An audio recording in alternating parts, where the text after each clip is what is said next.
This is Monty in the Morning, the show Phoenix Magazine readers voted #1 talk radio show in Arizona. #1 during your morning commute. #1 whenever news breaks during your day. And #1 whenever and wherever you want to talk sports. Now it's time for Monty in the Morning. Hey, yo, man, how the heck are you? The Monty Show is presented by The Advocates, UtahAdvocates.com. The best injury attorneys in the business, The Advocates. Make sure you check them out online. It's going to be another snowy day out there. Make sure if you're out there and you get in an accident, don't call your insurance company. Get to theadvocates.com. They never ask you to pay a retainer or a big consultation fee. No, friends. At The Advocates, you don't pay until they win your case. A lot of Utah Jazz news to get to today. The NBA trade deadline now just 24 days away. What are the Utah Jazz working on as we head for the trade deadline? Oh, by the way, they're in Rudy Land, Jazz and T-Wolves today. Oh, by the way, again, there were also some NFL playoff shenanigans. Mm-hmm. Did you enjoy NFL Wildcard Weekend? Yeah, it was pretty good. Yeah. Pretty good. I thought it was amazing. Absolutely, it was amazing. So we'll talk all about that. We got to get into cold plunges today. Yes. Took my first cold shower last night, so I'm all in. I am all in. We'll tell you all about that on the show. But let's get to work talking Utah Jazz basketball on the Monty Show, because it was kind of a wild weekend for Jazz stuff, if you will. The Jazz continue to lose heartbreaking games. So many losses by just a couple of points. We saw it again on Saturday night at the Delta Center, which is now currently Vivint Arena. But one of the things that really stands out to you is the makeup of this team. And we've talked so much about change coming to this team. We've talked so much about the emotional attachment of Utah Jazz fans to the Utah Jazz and these individual players. And I'm just telling you now that we continue to hear, NBA sources told us over the weekend, the Utah Jazz are very aggressive coming up to the trade deadline. And they are going to make significant deals before the February 9th deadline. And it's names like Malik Beasley. It's names like Jordan Clarkson. And I still maintain, Jake, that one of the biggest names that's going to be dealt is Mike Conley, because there's 3-4 contenders in the West that would love to have Mike Conley on their roster. Jake, do you expect the Utah Jazz to make big-time deals as we head for the deadline? Yeah, I mean, I think it's one of these situations where, yeah, I'd absolutely expect them to make deals. I would expect them to be on the phone regularly and consistently. And I think the beautiful thing about it is they have a lot of choices, and I think we can't take that for granted. I think that the Utah Jazz have players that are coveted by other organizations and other teams because of their skill set, and that's why a lot of teams are calling the Jazz, and that's why you're seeing, Jordan Clarkson, Malik Beasley, these names that you guys all know and love. You're seeing them out in the news, and I think it's for good reason. And I think we've been saying for a while that, this trade deadline is a really important one, and it's important for a couple of reasons. Number one, this organization has a history and a track record of not exactly taking advantage of the deadline or the draft, and that's led to a lot of, just mediocrity. I'm just going to leave it at that. Whether you want to say bad basketball or whatever, it's just led to you not contending for championships. We'll just leave it at that. But number two, I think when you aren't aggressive at the deadline and you're not aggressive in the draft, and you miss in the draft, it kills the momentum in your organization. Meaning that hey, if we make a great trade at the deadline, that could really propel this team forward. Maybe they're a 7th seed instead of a 10th seed. Maybe we can climb the ladder a little bit this season, and maybe that will help us. It puts you in a different position than if you're just, bad every single year, and then you have 4 years where Donovan Mitchell is here and you're good again, but then you're bad again. So making moves at the deadline is crucial, and I think for this team where they are right now, this was the essence of why you brought Danny Ainge in. You didn't bring Danny Ainge in to be average. You didn't bring him in to just sit here at the 10 seed. You brought this guy in because he's an operator and he's a move maker, and that's why I would expect them to be aggressive at the deadline. Yeah, and I think obviously one of the bigger names that's on this roster that I think I would expect to be dealt is Malik Beasley. I just don't think there's any doubt that he is easily the most in-demand Jazz man that they have right now. And it's going to be a question of who's got the assets to make a deal. And I certainly think, that when you look at, teams like Atlanta, the Atlanta Hawks covet Malik Beasley. And I continue to hear on a regular basis that the Jazz and the Hawks are working to make a John Collins deal. The tough part about that is that it feels like, anyway, around the NBA, that the Phoenix Suns have moved on from that three-team deal that we told you about first right here on the Monty Show, that they were working on a deal that essentially would end up with, Mike Conley or Malik Beasley. And it seems like the Hawks really, focused in on Malik Beasley. And that, the Suns would end up with a combination of players that included Jared Vanderbilt. And you get into these situations now where it just takes a long time. Three-team deals are very difficult to make. They're very complex. The Jazz are hard-capped, which means they have to really either take back less or dollar for dollar in any three-team deal. Those deals are tough to make. And Danny Ainge is looking for first-round picks in this year's NBA draft. He wants to add draft capital to either make trades or improve this roster. So I think a three-team deal is going to be very difficult. But if the Hawks and Jazz are going to get together on a John Collins deal, it's going to have to be three teams, because I just don't see that the Jazz and Hawks on their own could make this deal, or they would have made this deal already. Right. And I think when you're looking at the players that we're talking about, I could easily see a situation where a Talon Horton-Tucker and a Malik Beasley end up in Atlanta. And I think that the Atlanta Hawks would part with Bogdan Bogdanović. We've heard that name consistently for several weeks now, that Atlanta would have moved him to Phoenix. Phoenix just does not want to part with any first-round picks. And right now, that's what Danny Ainge covets, and understandably so. I mean, if he's going to give up the most popular parts of his roster, and that includes Jordan Clarkson, it's going to take first-round picks to get that done. And Phoenix, who owns all of their future first-round picks, every single one of them, they're one of the few teams in this league that has real draft capital that they can leverage to make a deal. It is a little surprising that Phoenix has not done that yet, because as we've talked about at length on this show, there's no doubt the Phoenix Suns, what do you want to call it, a championship window, or their opportunity to win an NBA championship, to compete for an NBA championship, is shrinking dramatically. Right. They have got a ton of injuries right now. Not that it really matters, because we're in mid-January at this point, but where they are in the standings is less than ideal. The Suns need a boost, and really what they need is this Robert Sarver transaction to happen so they can move forward. But there's almost no chance that happens by the deadline. Well, and I think that's part of the hesitancy, or could be. Yeah. I mean, obviously, I don't know 100%, but I think that's part of the hesitancy. Like, you're going through a transaction of your organization, and yeah, you do have all these first-round picks, and yeah, you are in control of all those first-round picks, and it makes good sense to me, logical sense to me, that, hey, we're not so willing to move on from those until we get a real good grip on, what new ownership and their philosophy is and what they think. Because if we do move on from those, and then a new owner comes in and is really upset about that kind of puts us in a pretty bad position. So that could definitely be a thing. But again, don't forget John Collins' name, associated with the Jazz and obviously the Suns recently. This has been going on for over a year. The John Collins is going to be moved. I mean, we were, But now it seems like he's affordable, though. I do think he's more affordable. And I do think, by the way, I think the trade market, the difference now versus then is the trade market is much more palatable,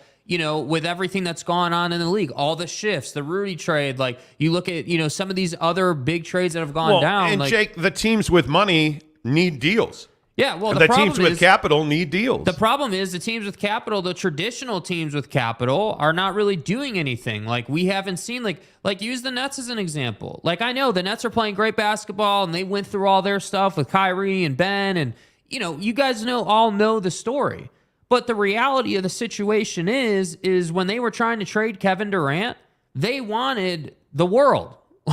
So that's why nothing happened. So then I'm like, all right, well, we'll just put them aside. They worked out. Everything's awesome on the East Coast. Look at the Lakers. The Lakers are unwilling to part with their 27 and 29 first-round picks, which is beyond me when you've got a guy that just crossed 38,000 points and is the youngest to ever do it in the league, and by most people's modern-day accounts is the best player that's ever done it. Now, that's obviously debatable, but my point is hey, you've got this guy and you won't do anything. So, yeah, there are teams that have capital that definitely have needs, that definitely are in the win now window, that are just kind of sitting on their hands. Yeah. And that's where I think if I'm Danny Ainge and I'm the Utah Jazz, I'm like, dude, let's get on this because we can get into the middle of this thing. We can leverage some people and we can make some good deals happen. Yeah, and I also think that if you're the Jazz, you're also in this really small space, or you hope it's a small space, because you don't want to be bad for a long amount of time. I mean, it is, if you're the Utah Jazz, you are not trying to follow the Oklahoma City model, the Houston Rockets model. The Utah Jazz, I think, were fine being bad this year because it allowed them to get their financial house in order. And I say bad. They certainly are better than a lot of us had thought they would be, right? But I think they are fine being a fringe playoff team this year because it allows them to get their financial house in order. Again, I will also remind you that today is January 16th. What does that mean and why do you care about that? It means everybody who signed a big contract over the summer, Deandre Ayton, Zach LaVine, those guys are eligible to be traded now.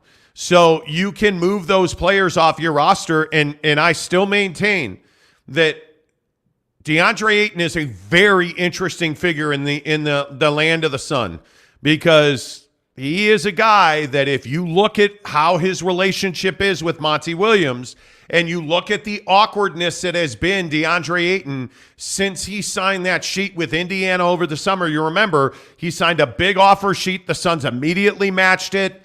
Now they can trade that contract. And I think they are trying to, and they are open to trading that. Because for one of the rare times in sports, I believe the Suns will pick Monty Williams over DeAndre Ayton. And I think a lot of that is because the locker room is picking Monty Williams over DeAndre Ayton. Facts. And I do think that the Suns, if they had their way, would trade DeAndre Ayton. Now, it's a huge contract. I think it's going to be difficult to make that deal. But one of the teams where DeAndre Ayton is absolutely a fit, the Utah Jazz. I don't think there's any doubt about that. They would love his skill set. I think they would much prefer DeAndre Ayton over John Collins. I feel like he's a great fit here. That's going to be a very difficult deal because I think Danny will require multiple first-round picks. And again, I think you'd have to have a third team involved in that. And I think the other guy that I'll just go back and tell you is in demand around the league is Mike Conley. And I know that there does not seem to be some huge appetite for Mike Conley trade, from the Jazz side of it.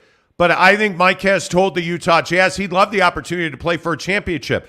That signals a significant difference in the way that Mike Conley has gone about his business, because Mike has been a team guy. I think, again, no matter what everybody else around the NBA is telling you, guys like playing in Utah. Being a Utah Jazz man for a lot of guys, and maybe it wasn't for Donovan Mitchell, but for guys like Jordan Clarkson, for guys like Mike Conley, for Rudy Gobert, perfect example. Those are guys who like living in Salt Lake City. Those are guys who like wearing the Jazz note on their chest. It's not an easy thing to do to turn around and say goodbye to a guy that is such a fan favorite and such a good team man in Mike Conley. But I can tell you almost certainly that the Dallas Mavericks, the LA Clippers, like there are teams in the Western Conference who would love nothing more than to add Mike Conley. The question is, will Danny Ainge be able to get a first-round pick? That's a big question. And furthermore, is a team like the LA Clippers, who, by the way, has John Wall out multiple weeks now with an abdominal injury, easy for me to say. Say that 5 times fast. You know? Is a team like the LA Clippers willing to be a third team? Because if you put Mike Conley's contract into a larger deal, that makes that deal a heck of a lot more able to be made. If Mike Conley's in a John Collins deal, in a DeAndre Ayton deal, in a 3-team deal, that deal's a lot more able to be made because Mike's making a significantly higher amount of money than a Talon Horton Tucker. Right. So I think though you're looking at Clarkson, Beasley, and Mike Conley as 3 guys that I think are going to be moved. And if I had to guess, I would guess that the Jazz would rather hang on to Jordan Clarkson and trade Beasley and Conley. That's strictly a guess. Nobody's told me that, but just from the writing on the wall. Well, I think it aligns with what Ryan Smith has said. You know, I mean, I think, again, I know it's only one tweet, and I'm not trying to hold the guy's feet to the fire over it, but I mean, he tweeted about that, hey, we're not going to trade, JC. JC is going to be here. And so to me, I just look at this and I say, hey, man, like it's really difficult when you have a guy in JC who's been here. I think this is his 5th season. I'd have to double check that, but he's been here a minute, obviously. Jazz fans know him. He's beloved. He was with this team, through the bubble and through like a lot of times, like the highs and the lows. And I think it's really difficult, man. I empathize with that front office because Jordan just put up 38 against the 76ers. And by the way, you think they win that game if they have DeAndre Ayton, especially with Lauri Markkanen out with this hip thing? Like, come on, dude. Like, the trades that we're talking about that they potentially could make could be very impactful to this roster right now. But what I would caution you with as a Utah Jazz fan is just not to be married to the current roster, because the reality is, whether you like guys or not, they're going to move them. They are. Danny Ainge wasn't brought in not to move guys, right? Like, Danny Ainge wasn't brought in not to craft a roster that he believes will win a championship. And I know that we say that all the time, and I know you're probably tired of hearing it, but it is the reality of the situation. I love Jordan Clarkson's game. The reality is, dude needs to be a 6th man on a championship team. That is his niche and his groove in the league. That's what this guy does. Come off the bench, score a bunch of points, put a championship team over the top. That's his highest and best role. Mike Conley, kind of the same deal, I feel like. I don't know necessarily that he'd start for a championship team. I think he could easily, though, come in behind your starting point guard and run the floor while that guy rests 100%. And I think that'd be a great thing for Mike, because then his minutes are down. He stays healthy the whole year. He stays consistent, and he can provide value. So that's why I say all these guys have a purpose. Even Malik with his shooting and what he's developed. They all have a purpose, which means they all have a role on another team, which puts Danny Ainge in a great position to make trades. Yeah, and I think if you look at these guys individually, and I think Jordan Clarkson's a very interesting figure in all this, because I don't think the Jazz want to trade Jordan Clarkson, but the business of the NBA is a very nasty business. And I think you have to understand that they can't offer him the money that he would like to make. Mm-hmm. They will inevitably have to risk him going to free agency. And if you're Jordan Clarkson and you are 31 years old and you're free agent in your first year with a new team, are you able to say, okay, well, I'll take $2 to $4 million less. I'll take $20 million from the Jazz when, Phoenix is offering me $24 million, when the Lakers are offering me $22 million. That's a really tough pill to swallow for Jordan Clarkson. I mean, that's a very difficult thing for him to do at 31 years old, because at the start of next season, he'll become 31 years old. That means you've got, 3 years left, maybe? I mean, how many LeBron James are out there that can play at that high level? This free agent opportunity for Jordan Clarkson that is going to happen this summer, that free agent opportunity is probably his last big contract in this league. Yeah. So if you're Jordan, you want to get paid as much as you can get paid. And I really don't think the Jazz want to trade Jordan. I don't.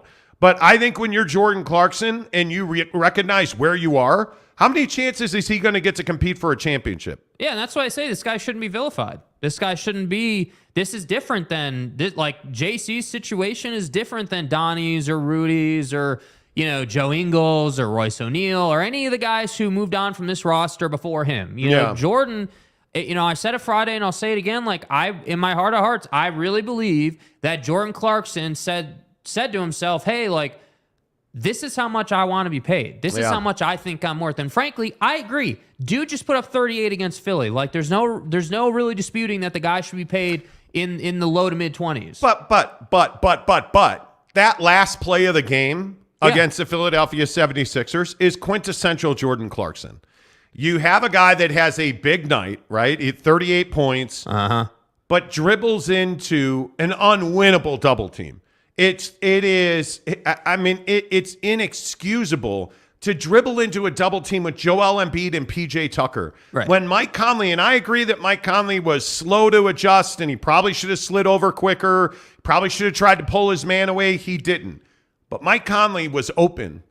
But it's a double team with P.J. Tucker and Joel Embiid that leads to an over-the-shoulder heave falling out of bounds as the buzzer expired. Yeah. Like, that's who Jordan Clarkson has been. Mm-hmm. He is a sixth man.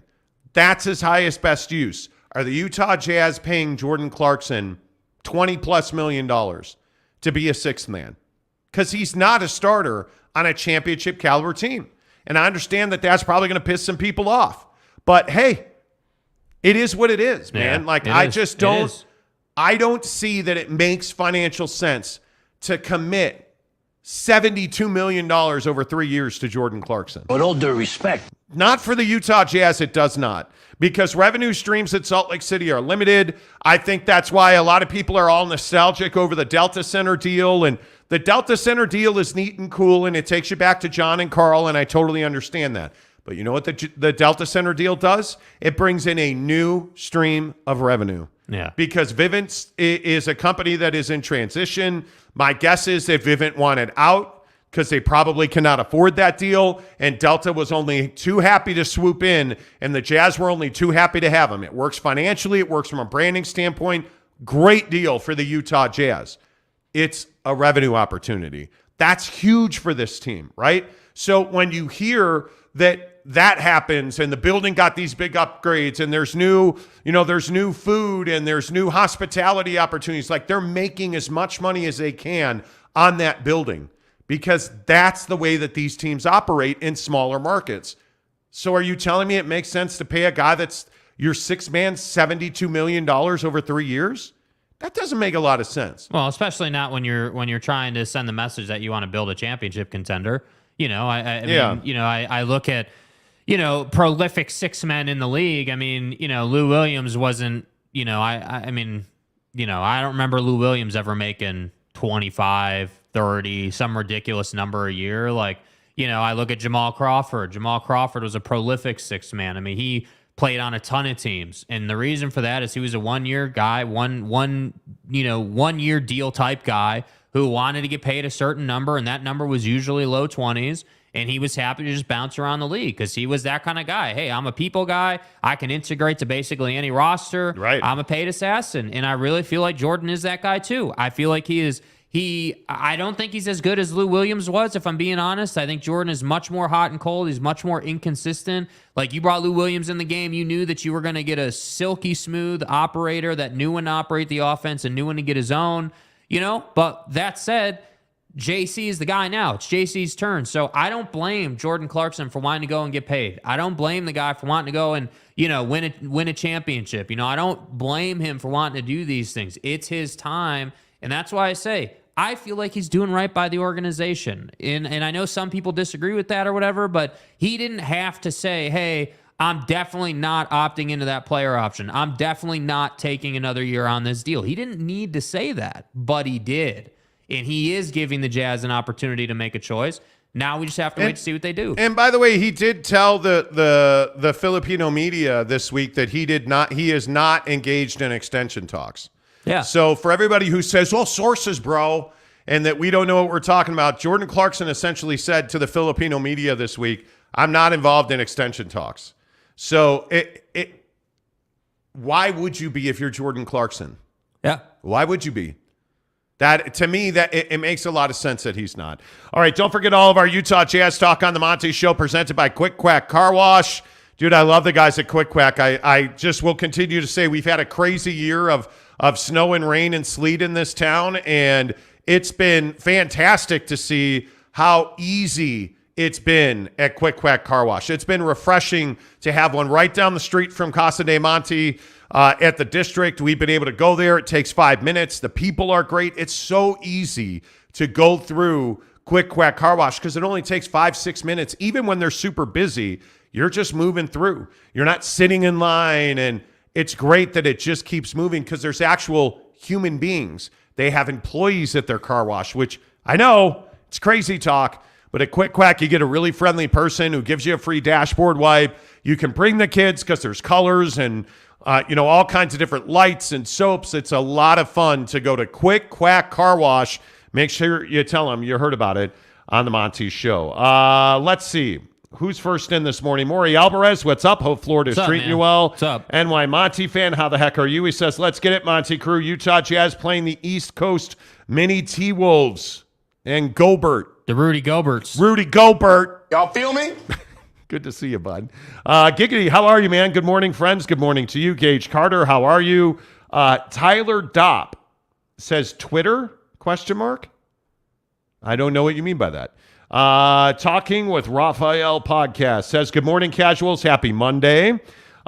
Lee Sanchez, L-E-I. Lee Sanchez says, sources, trust me, bro. Well, I mean, you don't have to believe me, dude. It's going to play out right in front of you. Believe the track record. Go back and listen to the channel, dude. I'm good. Look, listen, I'm not even doing that anymore. I don't care that, like, guys like Lee, hey, man, you have choices. Make your choice, dude. Like, I don't care. Yeah. You want to be trust me sources, bro, guy? Okay, cool. Excellent, man. Teddy Wayman, I owe Teddy pizza. We'll talk about that coming up at Football at 50. Good win. Good win by Jacksonville. Dude, we need to talk about your boy. Actually, it wasn't a good win by Jacksonville. We need to talk about your boy. We need to talk about Brandon Staley. We need to talk about Sean Payton. But was I wrong about Brandon Staley? Absolutely melted down. We'll talk about Football at 50 in 20 minutes. Yeah. We'll get there. NY Monty fans, so let's keep in mind if the Jazz happen to make deadline deals that Danny's long-term plan is working out just like he had planned all along. And that's what he's doing here. And respectfully, right? New York Monty fan, I don't think we should be using the word if. It's not if they're going to make deals. Oh, no, he will. There is going to be deals. It's a matter of, if we want to use the word if he makes a blockbuster, if he makes like a 4-teamer, 3 guys from the Jazz, bringing back 4 guys, or whatever Well, it looks like. succinctly put, if he trades Jordan Clarkson, you should not be pissed. You should be happy. Yeah. You should not be upset if they trade Beasley, Clarkson, and Mike Conley. They're doing their job. Yeah. That's what you want the Utah Jazz to do. Yeah. Get your financial house in order. I agree 100%. What's up, San Diego State? He says, good morning. Today is a good day for multiple reasons. One being Deandre Ayton is trade eligible as of today. Let's go. Yes. I think, and San Diego State is a noted Phoenix Suns fan. Right. I think this is a deal the Suns need to make. Yeah, I think they have to move on from that him. energy. They just need like this, I know you use the word like boost or like this injection of fresh voice or like they just need that next era of locker room. They need a kick in the along. ass. Yeah. The Phoenix Suns need a kick in the ass. Yeah. And I think DeAndre Ayton brings that to you. Salty Drunk says, morning, you jerks. Hope life is good in Australia, Mike. Q Sam says, hello, Monty. Well, hello, Q Sam. Good to see you. Salty says, these franchises need to understand if you want something, you need to give up something. They do. They absolutely do. Right. That's always the big chess match. It is why the Suns and the Jazz haven't made a deal yet. It's why the Knicks and the Jazz didn't make a deal over the summer. Like, it is what it is, man. Like, it is amazing to me how difficult it is to make a trade in the NBA. Mm-hmm. Like, there's no good reason the Suns, the Jazz, and the Hawks haven't made a deal to have Jay Crowder end up in Atlanta, to have the Suns end up with John Collins in a filler contract. Like, there's no reason that deal hasn't been made. Yeah. Why Malik Beasley isn't in Atlanta and why the Bogdanovich isn't in Phoenix and John Collins isn't in Salt Lake City, it's because the Phoenix Suns didn't want to give up an extra first-round pick. Yeah. And so that deal didn't get done. Lee Sanchez back in again, says, just in, Jazz are not looking to trade Jordan Clarkson, source Jake Fisher. Well, Jake Fisher routinely reports what we report 2 weeks after we report it. Yeah. I mean, Jake Fisher's the one who reported almost verbatim, detail for detail, the trade with Atlanta, Phoenix, and the Jazz that we reported 2 weeks before he did. Yeah. So I don't know Jake, and I'm sure he's great at what he does. And again, Lee, you seem to be likes to fight guy. You're welcome on the show. Appreciate you being here, man. But I think our track record speaks for itself on Jazz stuff. Yeah. So I'm good with it. Salty Trunk says, hey, Jake, have you kissed and made up with Sarah? Sarah Todd he's referencing. Uh-huh. Yeah, there was a Sarah Todd incident over the weekend. Yeah. That I don't really understand how the hell we got there. Yeah. Jake made a mistake on Friday's show and said that you have to pay to read the Des News and Sarah Todd. Which is a mistake, and I'm happy to say I made that mistake. She lost her mind over it, Yeah. and it turned into a whole thing. And I don't know Sarah personally. Her and I DM'd a little bit. I don't know. I've never met or spoken to Sarah. I don't know her at all. And it's what I said 1,000 times to her on Twitter. It's not personal. I don't know you. And she wanted to come after us because we were talking about the media, and a couple other people in the media reached out to me and were asking about, hey, why are you attacking Sarah Todd? I never attacked Sarah Todd. The funny thing is, not once. It wasn't even about Sarah. It wasn't. Like, the conversation we were having, and this is kind of the irony, and there's a conversation to be had about Twitter and, like, what Twitter's become, but I think this is kind of an indicative example of what Twitter's become. We weren't even talking about Sarah. No, we were not. I happened to mention Sarah's name when I was talking about the media in Salt Lake and how, there's some bias there. And you can go back and listen to it. We're not going to have that conversation today. But it's funny to me that I was actually complimenting Sarah because Sarah just won an award, right? Utah Sports Writer of the Year for 2022, right? So I was actually saying some nice stuff about Sarah. And then what's funny to me, and this kind of, it sort of hammers home the point, respectfully, that everybody listens to our show. Because what happened was you took one clip and you didn't finish the entire clip, right? Because at the end of my take where I mentioned Sarah and I made that mistake, and I did make a mistake, and I apologized on Twitter. I even went as far as to clip the video portion where I made the mistake. I posted it. I tagged Sarah. I made a public apology about it. But what's funny is everyone thinks, oh, well, you were just going after Sarah. No, that's not what I was doing. If you listen to the whole clip, we were actually talking about Salt Lake City media. Yes. And so my point is, I'm not really looking to rehash the whole thing. I have nothing against Sarah Todd, but my take and what I don't want to be misconstrued is I don't think that you can be unbiased when you work for an outlet that's owned by the church. That's my take. That's all it is. I don't care what your name is or who you are. That's just my take. Yeah, and there were a bunch of people like, oh, if this was a woman, what does it have to do with her gender? It has nothing. Sarah Todd lost her mind. Like, she lost herself for a minute. Like, yeah. I will put up this tweet that she had. Like, I don't know that I've ever seen this happen before with a member of the media, especially in Salt Lake City, who works for the church. And of course, now I got to go kill this banner. I have never seen this type of aggression from a member of the media to a reader. To use that kind of, and if you look down here, this is her comment right here. And this guy, Headband Royce, apparently was blocked by both Eric Walden and Sarah Todd. Mm-hmm. Okay, cool. Yeah. It is what it is. I don't personally ever block people on Twitter. It's bad for business. Mute button. Just mute people. You don't have to block people. Headband Royce said, you unblocked me to curse me out for criticizing you.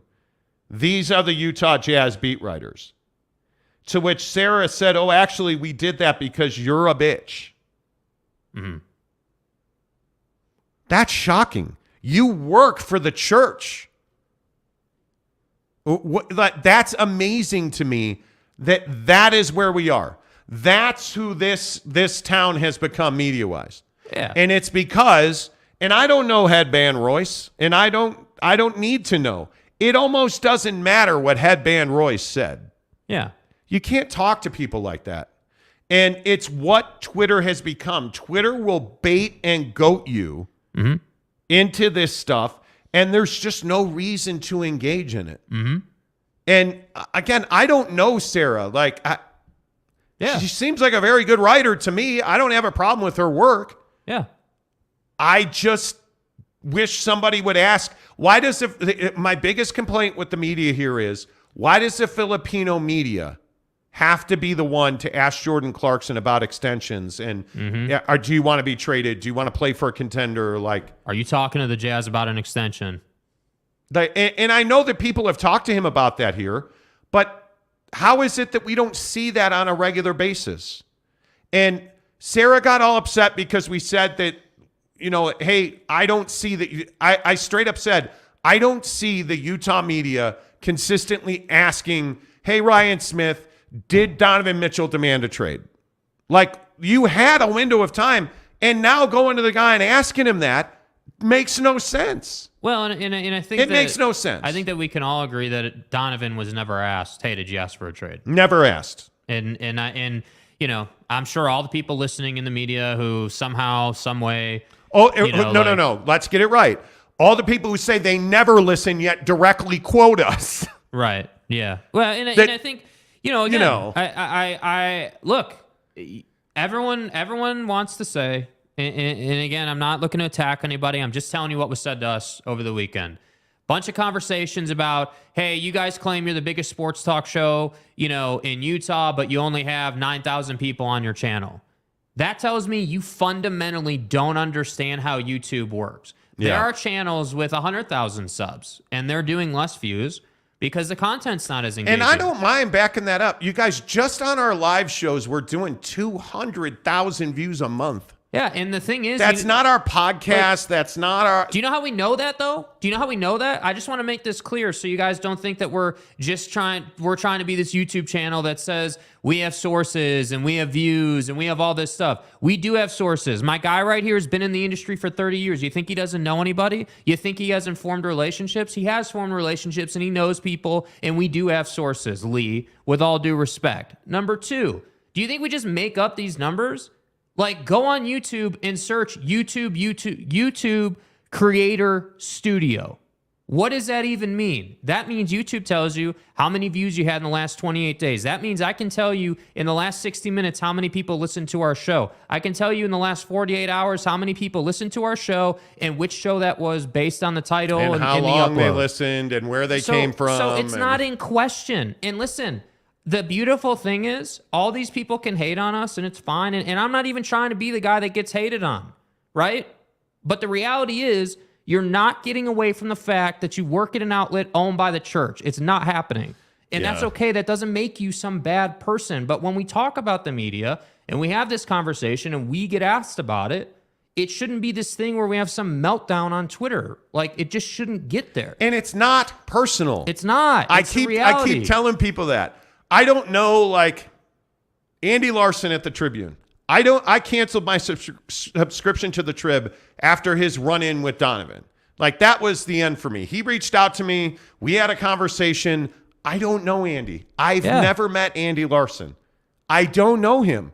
I don't know Sarah Todd. Why she's attacking me on Twitter, I have no idea. Which, by the way, just really quick, I thought that was really funny, too. And I know, hey, your handle on Twitter is The Monty Show, and this is The Monty Show, right?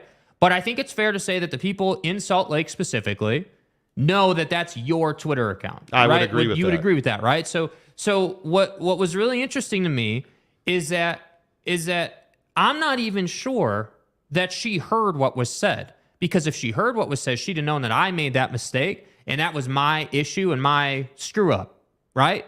But she tweeted at you. And so that's kind of part of my issue. If you're going to take someone to the woodshed on Twitter, at least know who you're taking to the woodshed. And then when I apologize to you, maybe don't go after me. Maybe just say, okay, yeah, I appreciate the apology. Have a great day. But that's not what happened. So, look, man, it is what it is.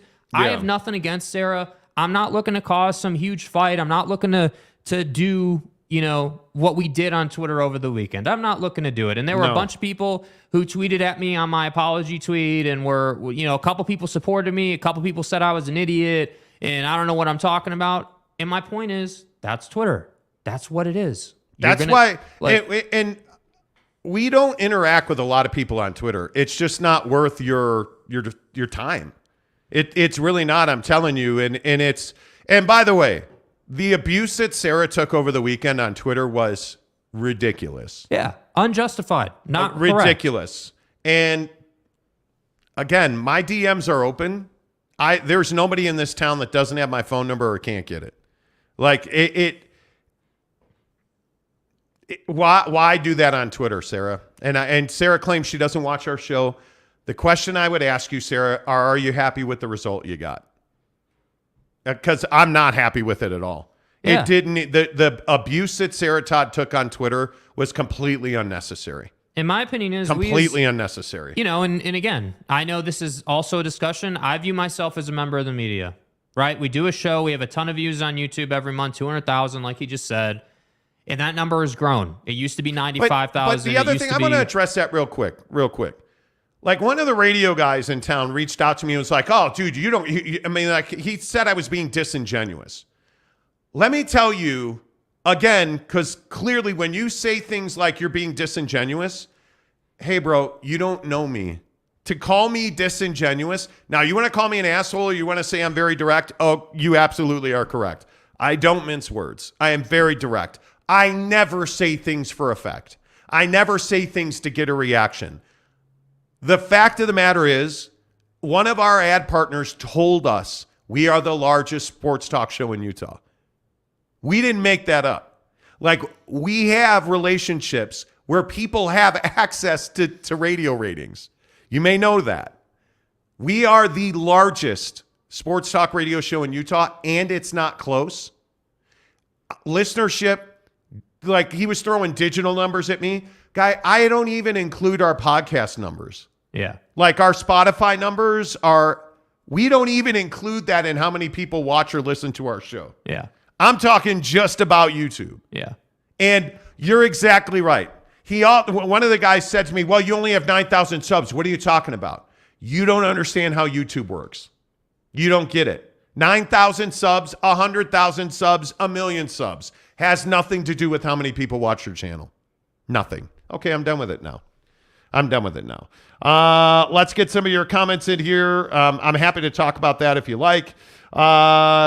Brozar says, "Thank you for your service, Clarkson, but it's time to see what return we can get before the deadline." I think that's exactly right. Yeah. Exactly right. MY Monty fan says, "Jordan's question is, does he want to get paid or win a championship? He won't get both, but I hope he gets what he wants on both, really. JC's a good dude." Jordan Clarkson is one of the dudes. He is one of the best dudes. I think he can get both. Yeah. I think if he gets traded to a contender this season, he's going to make them better. The question is, how pliable is Jordan Clarkson at 30 years old? Mm-hmm. Is he? Because he hasn't changed his game at all, in my opinion. What he was as a six man, what made him great as a six man, tends to make him less great as a starter, right? So I don't think he's changed his game at all. And that end of game play that you saw against Philly is the perfect example of that.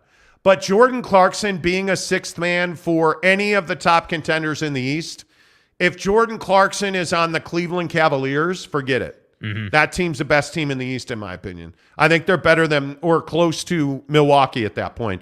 Although I need to understand fully what Joe Ingles is going to be down the stretch for Milwaukee, because he's shooting it well, though. I was impressed with Joe. Well, he's been knocking it down a little bit. But that's my point. If he's going to be spot-up shooter guy that can play a little bit of defense, Milwaukee's going to be a very big problem. Yeah, and by the way, I think that the conversation, New York Monty fan, around Jordan and whether he can get paid and get a championship, he can definitely do both. It's not a thing where he wants some ridiculous amount of money. The issue is he's on a very team-friendly deal with the Jazz. He's way underpaid for market value. So it's not a thing where I think Jordan is trying to get to 30 a year, let's say, or some like ridiculous number. I think Jordan legitimately just wants like 22, 23 a year, and that's it. And he'd love to do that on a championship contending team.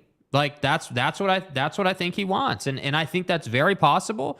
And I do think it is realistic to get to an Eastern Conference power, because I don't think they'll trade him in the West. That's not how the business of the league works. You don't do that to guys and then make them come back repeatedly over the year. Like that's not really what you want to do.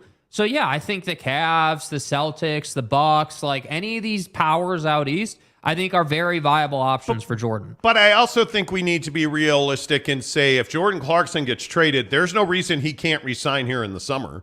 There's no reason he can't do that. And that the next time a deal like that happens won't be the first time.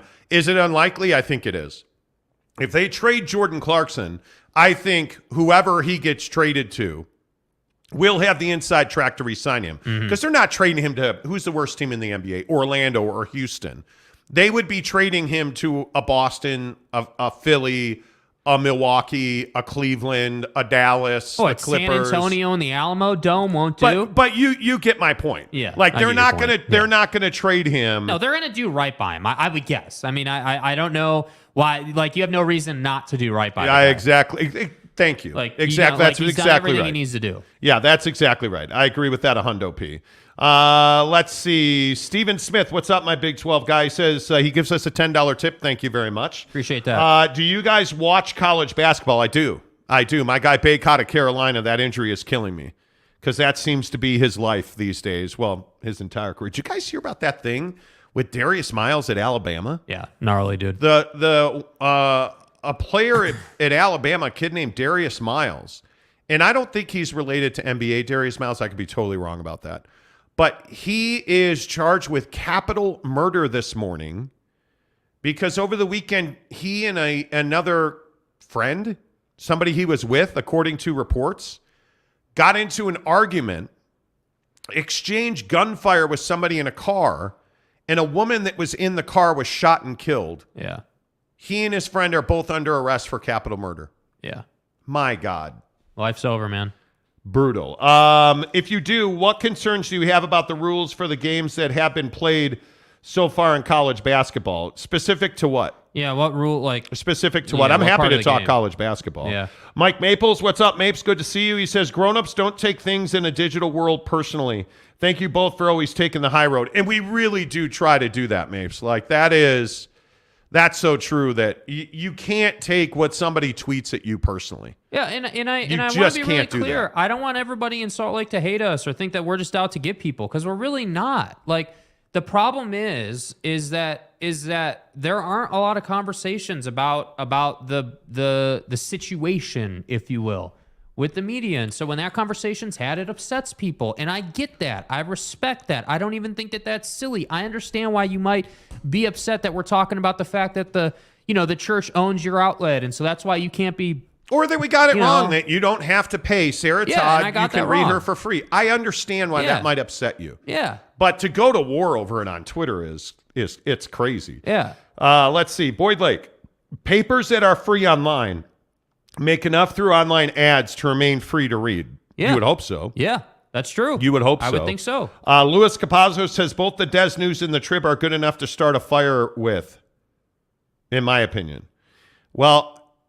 Look, that's an opinion, and I don't think that, like, I respect you, Louis, obviously. I respect you, man, and I think that, hey, if that's your opinion, that's your opinion, right? I'm not going to sit here and have some discussion about, oh, the Trib sucks or Des sucks, or it's just not, we're not here and frankly, for it, let's be honest, I grew up in the golden era of newspapers. I grew up with the Tellenders and the Jay Mariottis at the Chicago Tribune and the Chicago Sun-Times, and I grew up riding the train into the city to be a radio guy with newsprint on my fingers. Right. There was nothing I enjoyed more than going to the train station, picking up my Chicago Sun-Times, and reading the sports section while I rode in on the train. Yeah. There was nothing better than that. The problem is now the newspaper industry has been gutted. It's very difficult. It's why we're not on the radio. Yeah. Frankly. Another thing. Because people have offered us jobs on the radio, but you can't make a living because there's no stability in it. Even if you have a contract, you have no stability whatsoever. And the work that newspaper writers and columnists do, it's yeoman's work because it's a tough way to make a living. Mm-hmm. Man, it's why I subscribe. It's why I pay money for the New York Times. It's why I pay money for Tony Jones in The Athletic. It is why I do not pay money to the Salt Lake Tribune because I just disagree with their level of professionalism. Yeah. I don't know those guys. Like Eric Walden, I have no problem with Eric Walden. I give Eric Walden a shout out because he's one of the guys on Twitter who had the balls to say, why are we all excited about the Delta Center? What is the big deal about that name? Mm-hmm. I disagree with him, but that's a valid opinion. It's a ballsy take. It is. It is, and that's why I like Eric Walden. Yeah. I do. I respect his work. Mm-hmm. I don't read it because I won't subscribe to a newspaper that employs his partner because it's just so embarrassingly subpar for a beat writer to conduct himself like that. And I can't do it. Yeah, and that's and again, that's my opinion. That's your though. opinion. That's how you feel about it. And I think that what gets so twisted is you're right. People do take that personally in this town. And so what's funny is then they want to come to us after they've talked a bunch of trash about us behind our back, which if you remember was the genesis of this whole thing, right? Over the summer when we broke the Rudy deal and we beat everybody and a couple of people looked like idiots who were on their cell phones on the radio saying that this deal was about to go down and then it never went down. And so then there was some pride issues, right? That's how all this started. Let's not forget all that. That's where the hacks on YouTube came from. Mm-hmm. That's where the hacks on YouTube came from. So what's funny to me is we share our opinion on professionalism and you as a writer, you take that personally, but then you can call us YouTube hacks and we're wrong for taking it personally. That's my point. I don't even take it personally. Yeah, and by the way, that's the funny thing. The thing that I'll say is Jesus, dude. I know. Yeah, I know. We had a weird thing happen. We're gonna talk about that. Yeah, we'll talk about it later. There was some noises and some happening, and a security guy just walked past our studio. A little pee came out, is all I will say. I can't remember where I was. But anyway, YouTube the point is, oh yeah, you ain't breaking me, man. You making me. Yeah. The old saying, you ain't breaking us, you making us. Every time, like it just, because you don't understand how YouTube works, you ain't breaking us, you making us. Yep. So there you have it. We'll talk more Jazz coming up in about half an hour. Right now, it's time for Football at 50, 10 of the hour, every hour, if I can get the right graphic. We talk about the biggest stories in football presented by our good friends at Papa Murphy's Pizza. Man, I crushed a Papa Murphy's Pizza over the weekend, and it was glorious. Glorious. I'm all in on extra mushroom on the pizza now. I got to tell you guys, the extra mushroom on the pizza, bomb diggity, dude. Okay. Traditional crust, barbecue sauce. The other thing, green onions or chives. Oh, my God. Chives. Green onions, you got to get the herb mix. Right. Get the spiced herbs, I think they're called. Whatever they're called. Get that on your pizza. Oh, my God. It just, when when you eat a masterpiece, when Michelangelo makes your pizza, right, and you take that first bite into it, and you're just like, God, thank you for validating my decision tonight. Yeah. Thank you. Yeah. And oh man. I had an otherworldly, soul-moving experience with my Papa Murphy's Pizza. Okay. It was so good. Okay. Make sure you use the promo code Monty25 to get 25% off your purchase at $25 or more at Papa Murphy's Pizza. Use the promo code Monty25. Okay, who we kidding, man? NFL wildcard weekend was crazy. Yeah. Crazy. I want to start with the Seahawks-Niner game. Yeah. Brock Purdy's for real. Let's stop surmising and wondering. And Brock Purdy's the dude. He's legit. With all due respect to Jimmy G and the other guy who should never have been drafted or starting. Trey Lance. It doesn't matter what his name is. I know the name Trey Lance. I was just being a jerk. Okay. But the point is, Brock Purdy's for real. This is not a fluke. 332, 3 scores, no interceptions. He put up 332 on 18 passes. Yeah, dude. 18 of 30, 332. And CMC Music Factory, the guy is just an absolute stud. Yep. I mean, to run for 119, to catch 17 more in a touchdown, unbelievable. I hope Debo's healthy, because he had a couple of plays that were just scintillating. Yeah. But who's the straw that stirs the drink? Yeah. I'm telling you, right now, it's Dre Greenlaw on that defense. Dre Greenlaw's a stud, and I know everybody says, oh, Bosa.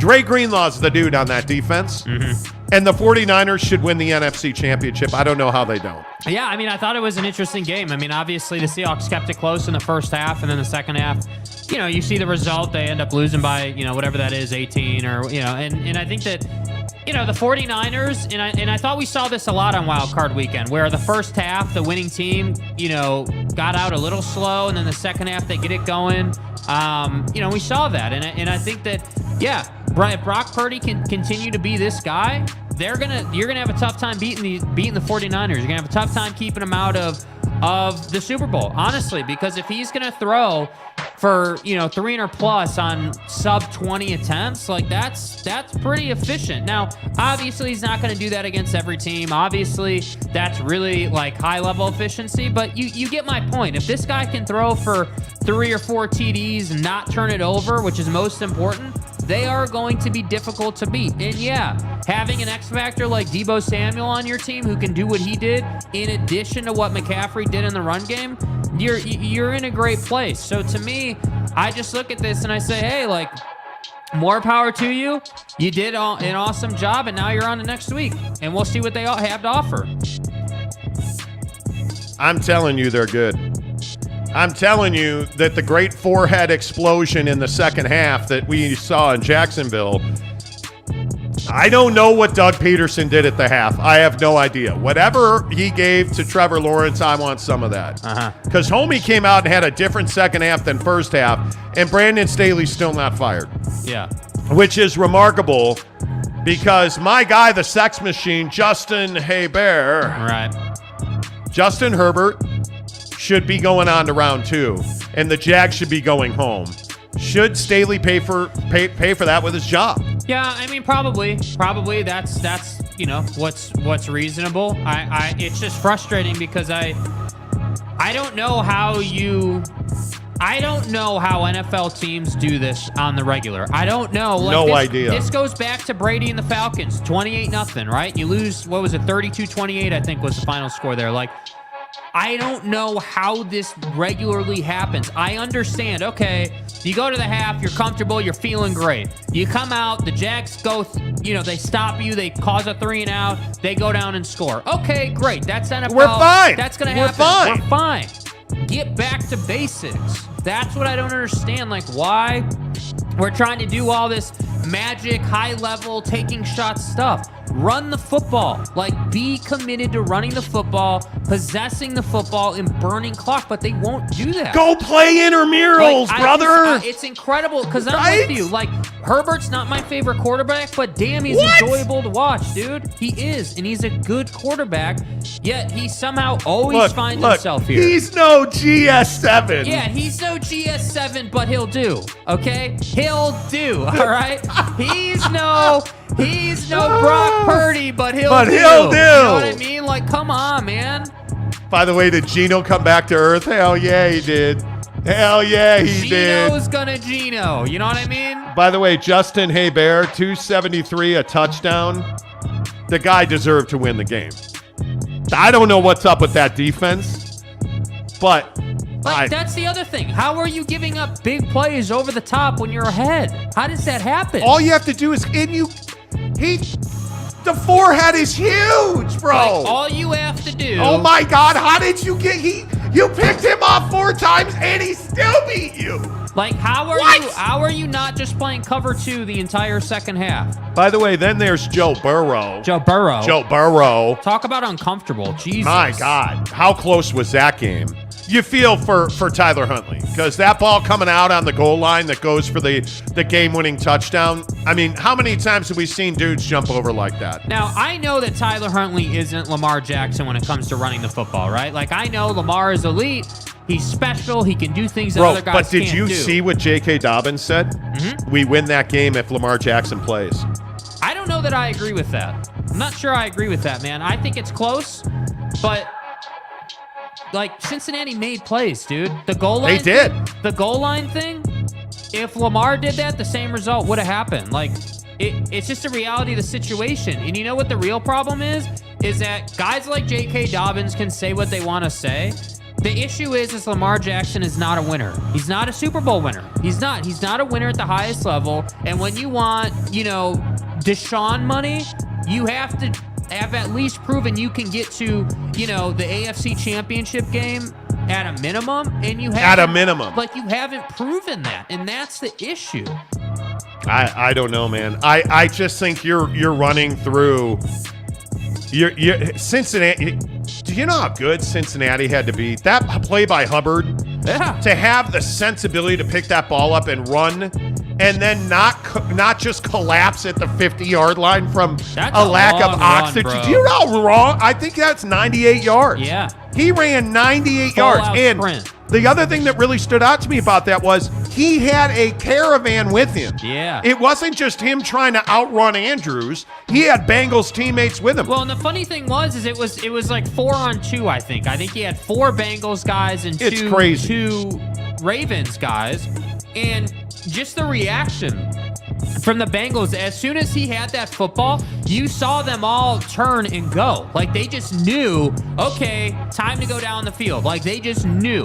And I thought the picture of him on the bench flexing with the oxygen mask on Yeah. was yeah. unbelievable. Football 50-10 of the hour, every hour on the Monty Show, presented by our good friends at Papa Murphy's Pizza. Papa Murphy's, we do more than just pizza. We do meatballs and marinara. Papa Murphy's does meatballs? Oh, I think you mean I do the meatballs and marinara?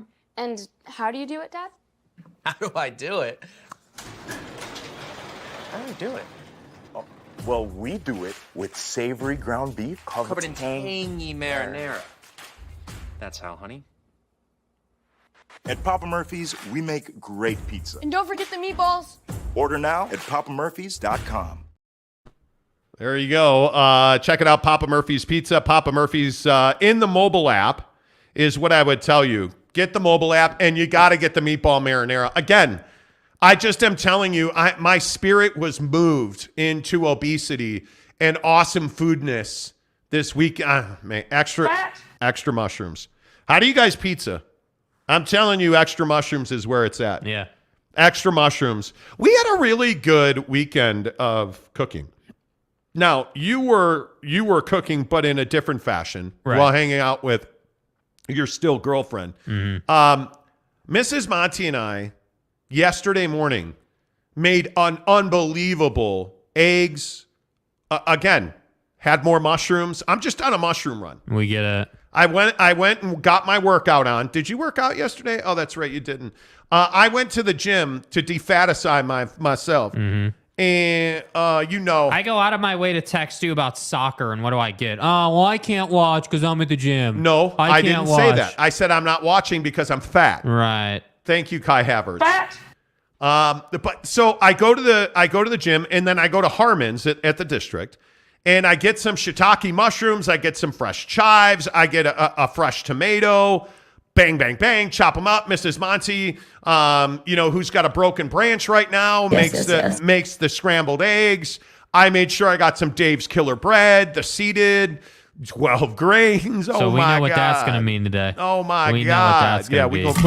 We're gonna put out some product. Right. But we had eggs on toast with shiitake, tomato, chives.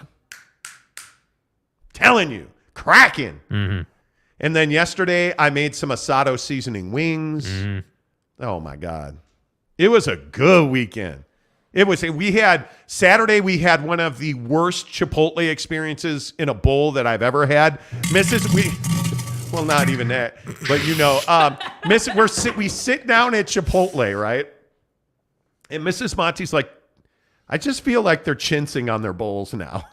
And I'm like, hey, I asked for double everything because they don't give you anything at Chipotle. Uh-huh. Yeah, and then she had some issues over the weekend, a little bit of chocolate thunder, Anyway, the point is, yeah, it was a really good weekend of food.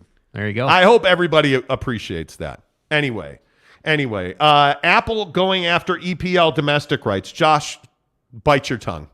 As a Chelsea Football Club supporter and rabid fan, A, I just hope we don't get relegated. B, bitter. B, if I have to pay Apple TV, I'm probably not going to do it. That would really Apple's piss me no off. peacock, but it'll do. Louis Capazzo says Chargers need to make a statement and demote their head coach. Brandon Staley is a guy who should be fired already. Yeah, the problem is once you fire him, he'll have another job like that. I don't tomorrow. think so. I totally disagree. I think he lost them so many games schematically this year that he needs to go and have a couple more seasons as a coordinator. Like, if Brandon Staley gets a job before Leslie Frazier in Buffalo, Buffalo, the defensive coordinator in Buffalo, like, Leslie Frazier should have a job in this league. If he gets a job before the mistakes that he made, how are you hiring Brandon Staley before you're hiring Dan Quinn in Dallas? Before you're hiring Leslie Frazier and Buffalo? Because I think Dan is young. Dan is a player's coach, and I think that's Dan Quinn's not young, I wouldn't say. But Brandon Staley is young, and he's a player's coach. Sorry, I misspoke. I think Wales, Vagina, LA Chargers absolutely should have won that game. Yeah. Jeff Johnson, who's a member of the program, by the way, says, y'all hear about the guy who bet $1.4 million in the Chargers at the half and lost? Yes. Yes, I did. Yes, I did. Josh Lovern, who's not a member, says, Justin Herbert and Geno Smith. Listen to me. Never put the sex machine and GS7 in the same conversation. No. Geno Smith is who we thought he was. Not good enough. That's who he is. Justin Herbert needs a better coach. But no one's going to disrespect me. Because I thought Justin Herbert made it look easy, made the right throws. I don't think he, in any way, shape, or form, should take any blame for that Chargers loss. I really don't. Maury says the Chargers game was so far out in front, I stopped watching at halftime. Boy, did I miss some things. You and everybody else. Yeah. Sean Mirzinski. Today's going to be an interesting day for guys like Stroud, Addison, and Charbonnet. Yeah. Why do you say? I don't think. I think. Well, we'll find out. My Monty fan says, "What exactly is tangy? Explain that." Did I say tangy? Not that I remember. I don't remember. What do you mean? Lovern says Brock Purdy has less L's in the playoffs than than Tommy Brady. Build a statue. Give him his golden jacket. Right. Bitter. Logan Street, good morning to you, sir. Not a member. Says the trick with asking for double anything at a restaurant where the food is made in front of you is asking for it after they've already added the first portion. We'll see. What I do at Chipotle is, and if you're a Chipotle fan, and I'm not saying I'm not a Chipotle fan, but there's a reason I go to Mo Betta's before I go to Chipotle. Please. The point is, at Chipotle, they're giving you like half of what you're paying for. So you got to say to them, hey, man, hey, bro. I said to him, hey, can I get some more rice? Hey, man, can I get more black beans? Can I get 2 big scoops of pico, and can you drain the water out of the pico? I don't mind because I'm paying for it. If I'm paying $20, bro, you're giving me $20 worth of food. Yeah. I'm getting my colon blowing black beans. I'm getting this. Damn right. Damn right. McKinley Cutler, who's a member, good morning. Appreciate your support, McKinley. Salty Drunk says, excuse me, Monty, it's Josh, still not a member, Loverin. My bad. Yeah, Josh, come on, bro. What are we doing here, man? No, Josh is good. Don't worry about it. Talking with Raphael says, what soccer news do you talk about? Well, listen, Kai Havertz rescued Chelsea Football Club yesterday. I don't under 30 seconds on soccer. Go. I don't understand why so many Chelsea fans are down on Kai Havertz. I don't get it. The guy should be up top in a system that features his talent. He showed it at the World Cup. He shows it consistently with Chelsea. He's not Timo Werner. This is Kai Havertz. Kai Havertz was worth the investment. Put the guy up top. Let's go win some cups. Man. You'd actually have to go buy supporting players. Never mind. It's Chelsea. Terrible new owner. Sean Mirzinski says, today's the last day that they can declare for the draft. They haven't declared yet. Well, correct. He is correct about that. If you're a draft eligible college football player, but why would Charbonnet leave? Like, why would you do that? And I don't think Addison will leave. The mystery is Stroud. I don't really understand what he's doing unless he just wants to play college football more. I think his draft position will never be higher than it is. So I don't know why you wouldn't, but that's just me. Salty Trickle Rate. Teddy Wayman says, let's go, Brady. Screw Dallas. Man, Teddy's one of the better, I dare say, gambling guys I know. Whoa, we don't gamble in Utah. No, what? He has positions on games. Positions, not bets or gambles. None of that, right? You know. Salty Drunk says, hey, Teddy, have you got any free pizza yet? Not yet, Salty. It was Friday. Or Saturday. I haven't even seen Teddy yet. I am not the guy that welches on his bets. Not when I have a stack of free pizza certificates to give out. We got a stack, bro. If I'm paying $20, it's Super Chicks. Thank you, Thank Mapes. you. Appreciate that. Yeah. Shrinkflation is real. Portions all going down, but prices going up. I agree with that. Yeah, it's annoying. Dallas and Tampa Bay. TB12 versus Dak. First of all, who has better statistics tonight at the end of the fourth quarter, Dak or Tommy? Tommy. Nah, it's going to be Dak. I think this is, because you know what this is? This is Dak's chance to save himself. And I think Dak knows he's got to be better. The question is, can that Dallas offensive line handle what Tampa's going to bring to get to Dak? Because I think you've got to get Dak out of the pocket rolling to his left. And if you can do that, you put yourself in an advantageous situation. And I think with the linebacker speed that Tampa has, that secondary is really opportunistic. How many chances do you want to give Tom Brady to find Mike Evans down the sideline? I wouldn't give him too many. I wouldn't. And this is going to be Dak Prescott versus the Tampa defense. I mean, I think the problem That's what this will be. Is unless Dallas is committed to bracketing Mike Evans the whole game, it's not really up to them. I mean, and they may do that. They may very well do that. But if you're going to do that, then I would guess there's a secondary plan for Tommy and company to have someone else have a big game. And so that's what I say, dude. Like, I don't know why we do this every year. And, hey, maybe I'll look stupid tomorrow. Happened on Friday. Maybe it'll happen again tomorrow. Today. I know. I look stupid. I'm not in the business of betting against Tom Brady in the postseason. It's Tommy. I'm just not. I'm not doing it, man. And well, I mean, I don't know why you would. Like, I think you have to, if you're going to stake a position on this game, I mean, you have to take you have to take Tampa to win outright. Yeah. Because I understand it. I totally get it. I understand that the Bucs are a home dog on Monday night. I would bet the home dog on Monday. I don't believe in home dogs on Monday night, by the way. I think it's a cliche. Really, it's not reality. The numbers don't bear it out. But I'm taking Tampa in the over in this game. Right. Because I think you have two offenses that can put up numbers. And I look at some of the outcomes for Tampa this year, and when I was laying in bed last night without a shirt on, I was looking at some of the, I was looking at PG-13 show. You know that, right? Oh, is it really? No. I was looking at some of the numbers last night, and you look at how many points Tampa gives up, 41 to Kansas City. Well, okay, Kansas City is an elite team. Right. But generally in their games, Tampa only gives up like 20, 25 points. Right? Like in their loss to Carolina, 21 points. Loss to Pittsburgh, 20 points. Loss to the Ravens, 27 points. Right? They win at the Rams, they give up 13. They win at Seahawks, they give up 16.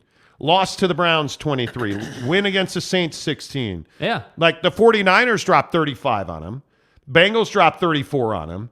But other than that, they haven't given up. There's not like a 40-point game there. Right. So what that tells me, obviously, their defense is very good. And I look at the way that they rebounded, and I look at the way that I thought they played some really good football towards the end of the season. Obviously, the Falcon game is not that, but I think you throw that game out. But I thought they were better. I don't see, and again, I just say, I don't see a reason to believe on grass, on a slow track in Tampa, why would I pick the Dallas Cowboys to win this game? That's what I'm struggling with. And I look at the way that Dallas finished. Dallas gives up a whole hell of a lot of points, right? Even in that winning streak at the end of the year, they're giving up, they're giving up 40 points to Jacksonville, 34 to the Eagles. Like they are that team that tends to give up points. And I thought Dallas's defense was not as good at the end of the year as it was at the beginning of the year. And frankly, the other thing that really stands out to me is Micah Parsons looks tired. Yeah, they overrun him. They overrun him. That's a good way of saying that. I think they probably play him too many reps. Yeah, and I think, the best in the league, you see, whoever you want to point to, they don't run their guy out there every single snap of every single game. They understand you have to keep the guy fresh. You have to play him. You need dude at 90, 95% in the fourth quarter with 2 minutes left when it's 3rd down and 5.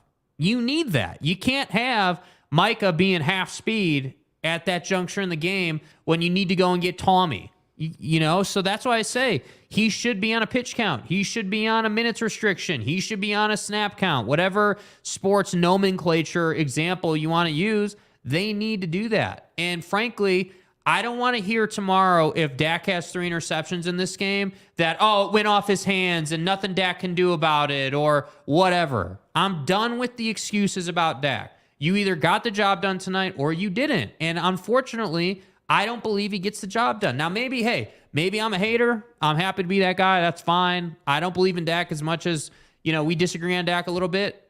But if he does that same thing tonight, we have to start talking about them moving on from Dak. I really believe that. At some point. The only thing that concerns me a little bit is that you have Ryan Jensen. Is Ryan Jensen going to be activated, and is he going to play? That's a huge question mark for me. And Tampa is so injured across the middle of their offensive line.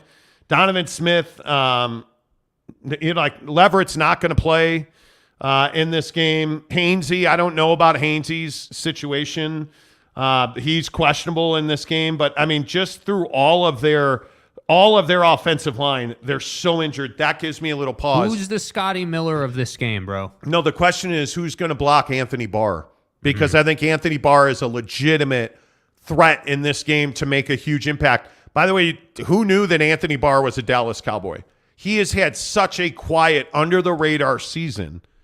And since he got to Dallas, I'm telling you, right? Again, another reason with Dan Quinn why Dan Quinn probably should be in the mix to get a head job. I'm telling you that Anthony Barr, he bet on himself. Right. Anthony Barr bet on himself, and I think he's had a very nice season. And I understand that Anthony Barr is a guy that they probably expected more from. As the season went on, I think he got more and more involved. And if you look at his numbers, they don't look impressive. He's had a huge impact the last month of the season. I think Anthony Barr is a name you should watch tonight. Yeah. But we'll see. We'll see. I'm not telling you, again, if you've got money and you're looking to wager it, put your money on Tampa outright, because I don't think you can bet Dallas to win this game. I don't care if they're favored on the road or not. It's grass. It's a slower track. Their defense relies on speed. That worries me. But, man, this is going to be a close game. That's what I'm going to say. If I had to guess, and I know the number's 45.5, this is an over game. This is a 30-24, 30-27 kind of game. Over in Tampa. I think you have to. In Tampa. Teddy Wayman says 24-21 Tampa takes it, and Jerry Jones says some more dumb stuff. Yeah, I don't disagree with that. Teddy also says, Monty, you down to go double or nothing on the game tonight? But double or nothing would mean you'd have to take Dallas, because I would, if I'm a betting man, I'm taking Tampa. Right. Yeah. Yeah, that's true. I guess if you're both taking Tampa, it can't be double or nothing. No. Geoff says Tommy beats out Dak, then Purdy rolls Brady a second time this season right after. Let's go.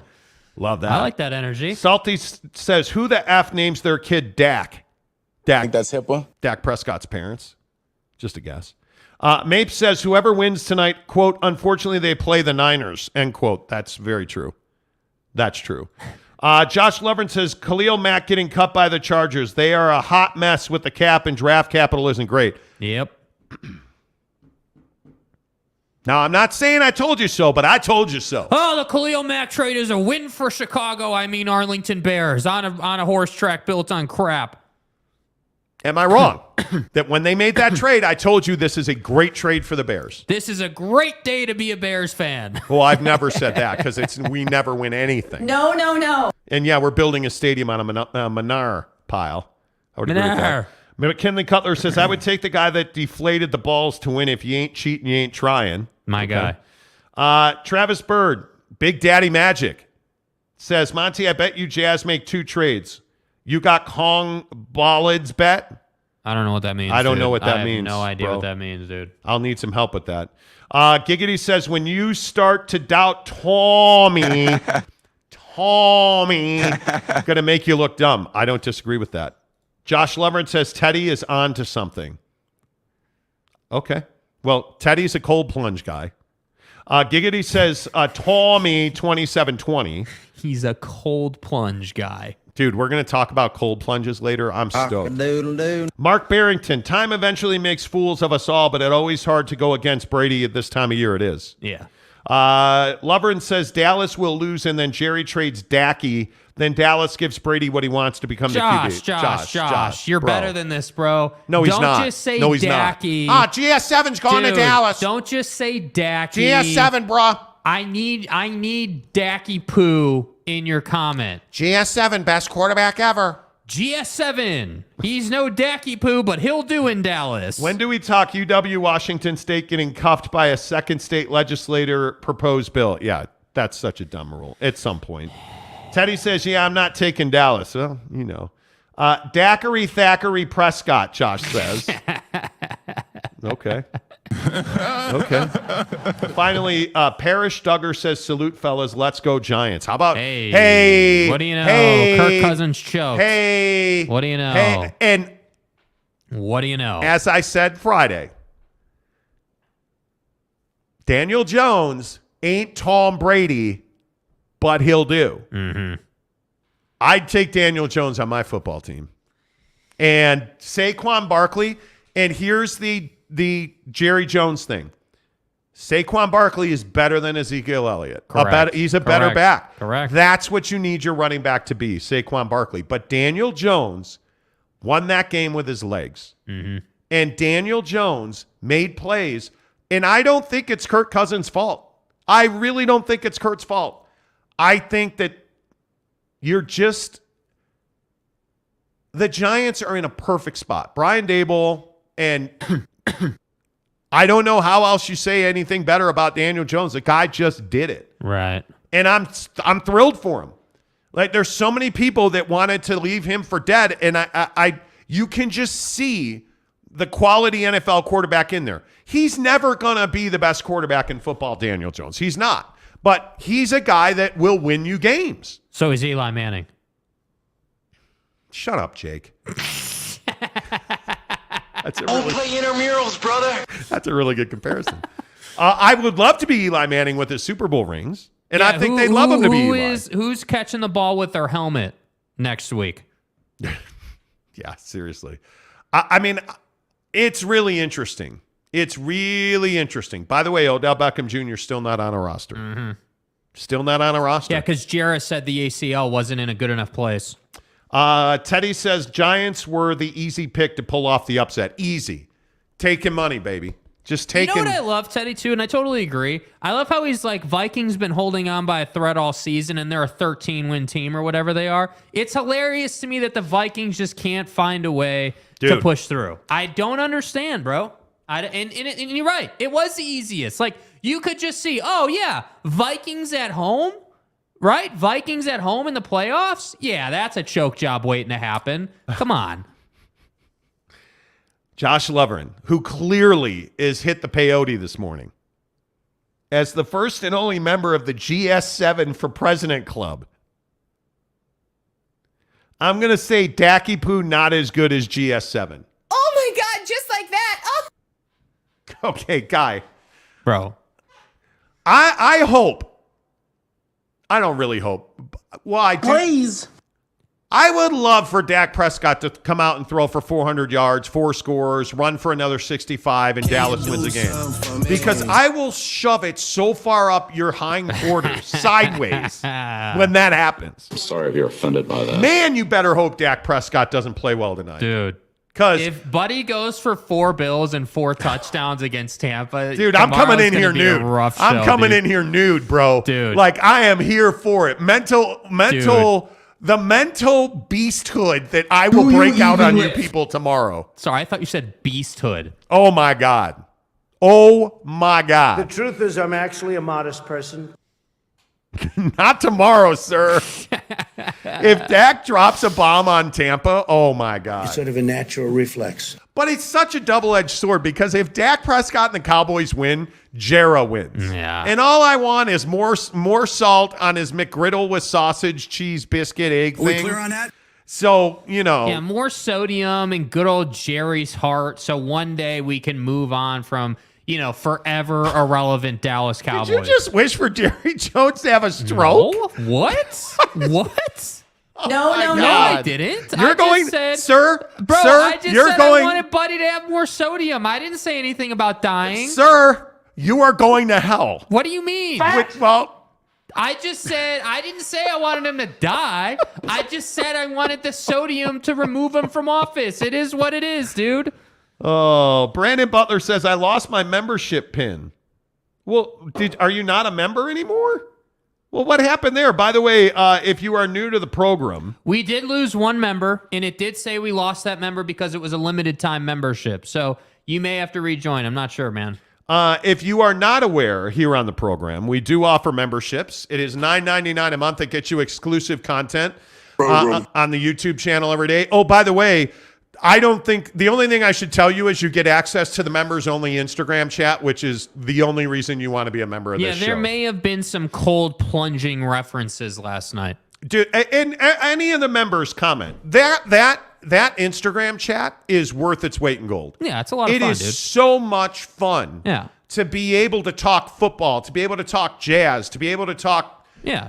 Raphael, in speaking of blocking people, Raphael, I'm blocking that ass if you ever do what you did again yesterday. Raphael has the nerve, after I've made asado wings, to one-up me by putting in a Five Guys cheeseburger. Bro, what are you doing, man? How what are you doing? Dare you? Because that cheeseburger looks so good. Oh, my God. Yeah. You want to talk about having a stroke? I almost had one when he put that picture in the Instagram chat. That was amazing. Yeah, Butler, it says you're a member, but maybe you're not. Maybe you did some limited time thing. I don't know, bro. I don't know, man. I'm not sure, man. But your name, it's true. Your name's not green. You don't have the pin, so you should look into that because I don't have access to it. I'm just saying. Yeah. I'm just saying. Salty Drunk says, you guys are never in the chat when I am. Maybe it's the time difference. Well, aren't you in Melbourne, Australia? You're in Melbourne. Yeah. Josh Giddey's in the chat. Did you see Josh Giddey became a member of the show? He didn't. That's a lie. That's a total lie. Jeff Johnson says, member only chat for the win. It's amazing. Yeah. It is amazing. Sefre says, there is nothing wrong with being bi. Okay. Well, I'm not really sure what. Yeah, I don't really know what that has to do with anything. Well, what does that have to do with anything? Brandon Butler says, I'll figure it out. I appreciate you, Brandon. Yeah, take a look at it. Let me know. And don't be afraid to DM me on Instagram. Just me privately. And let me know what you find. By the way, again, benefits of the membership, and I'll put a link in there, by the way. Benefits of the membership, guys, I would really encourage you to consider giving $10 to our show every month. And what you get for that is you get exclusive video content like the jazz stuff that we talk about on the show all the time. We give you our inside information on the Jazz first. Mm-hmm. So when that Suns-Hawks Jazz trade came to us, we told you, hey, the Suns, Jazz, and Hawks are working on a John Collins deal. And then when the Suns pulled out of that deal, we told you, hey, the Suns have moved on to other trade possibilities because they really need to make a trade. Yeah. So you get that inside information first. We are working on merch. We had some really good ideas over the weekend. Mrs. Monty and I talked about it. So we're working on merch. That's going to drop soon. You get a discount on our merch, and you get first access to it. And we are going to do hey, we ordered 25 T-shirts. The first 25 people to buy them, you get I think the first shirt we're going to do is it's going to say the Monty Show, like in 3 pieces around a circle with our heads on it, and it's going to say YouTube hacks on it. Nice, dude. Yeah, I like it. That'll probably be the first shirt we'll do. But remember, do some simple math with me. There's 55 members in the group, and we're only dropping 25 at a time, and they get first access. So that's what I'm saying. You know. NY Monty fan says, huh? Exactly, because Sefre, I don't know what you mean, man. I'm not really sure what. You might want to hit the unsend button maybe or something if that was meant to be a text message or I don't know, bro. Brandon says through. Pulled it out like it was prom night. 21. Exactly right. Exactly right. And there you go. I put the link in there for you guys if you want to click on it in the comments. Takes 2 minutes to join, $9.99 a month. You can cancel anytime you like. Really appreciate you guys supporting the show. It is a lot of fun to interact with you guys 24/7. We do it all the time. We chat a lot. Mike Maple says, that was awesome yesterday. It was. We had a lot of fun. C says, put Spencer Checkett's face on YouTube hack t-shirt. I don't know about all that, dude. We're not. I'm not really. I'm not in that. I'm not in that. Let's see. Josh Giddey Owens, your boy Caruso. He may own our boy. He may.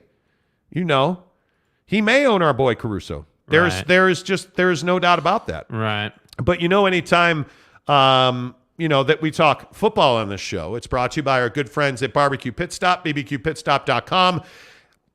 If you follow me on Instagram, if you're in the exclusive members only chat, you know that I used Asado seasoning to make all drum wings yesterday. Jake, how were those wings? Bomb, dude.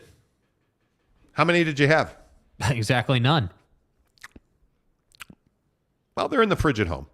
I saved you some. Thanks. Because I'm that kind of guy. Yeah, you're a nice guy. But I use the Asado seasoning. Where did I get that? bbqpitstop.com. How did I figure out that you gotta set up the wings and let the Asado seasoning sit on the meat to let it, break down all of the acids in there? It's got to break the moisture barrier. Our guys, like our guy Clinton at Barbecue Pit Stop in Lehigh, put up a video on their YouTube channel for that. Yep. The guys at Barbecue Pit Stop, they have the best equipment, Traeger smokers, Yoders, Big Green Eggs, Camp Chefs, you name it, they've got the best equipment. You already know the Flavor Knuckles, Asado seasoning. You already know they have the best seasonings, wing dust, rubs, sauces. You get that. But what you may not know is you get the best people. All of the people at the Barbecue Pit Stop, from Logan, Layton, Lehigh, the GZ in St. George, Salt Lake City. I mean, they're just great folks, man. They're all really easy to deal with. That we got our Traeger smoker at the Salt Lake location, which is actually in Murray, on State Street, right across from the mall there. They said, hey, let us load it into your car. Like they helped us. They gave us tips. Like, talk to us about doing a brisket. We were having a big party a couple of summers ago, which is why we went and got the smoker. And we were talking to him about, hey, do I need to wrap the brisket? And the guy at the Barbecue Pit Stop was like, yeah, you should wrap it, put it in a cooler, and let it sit there. Yeah. And we did, and it was amazing brisket. It was amazing. That's what you're getting at Barbecue Pit Stop. bbqpitstop.com. Make sure you tell me you heard about it on the Monty Show. A couple of more comments in here.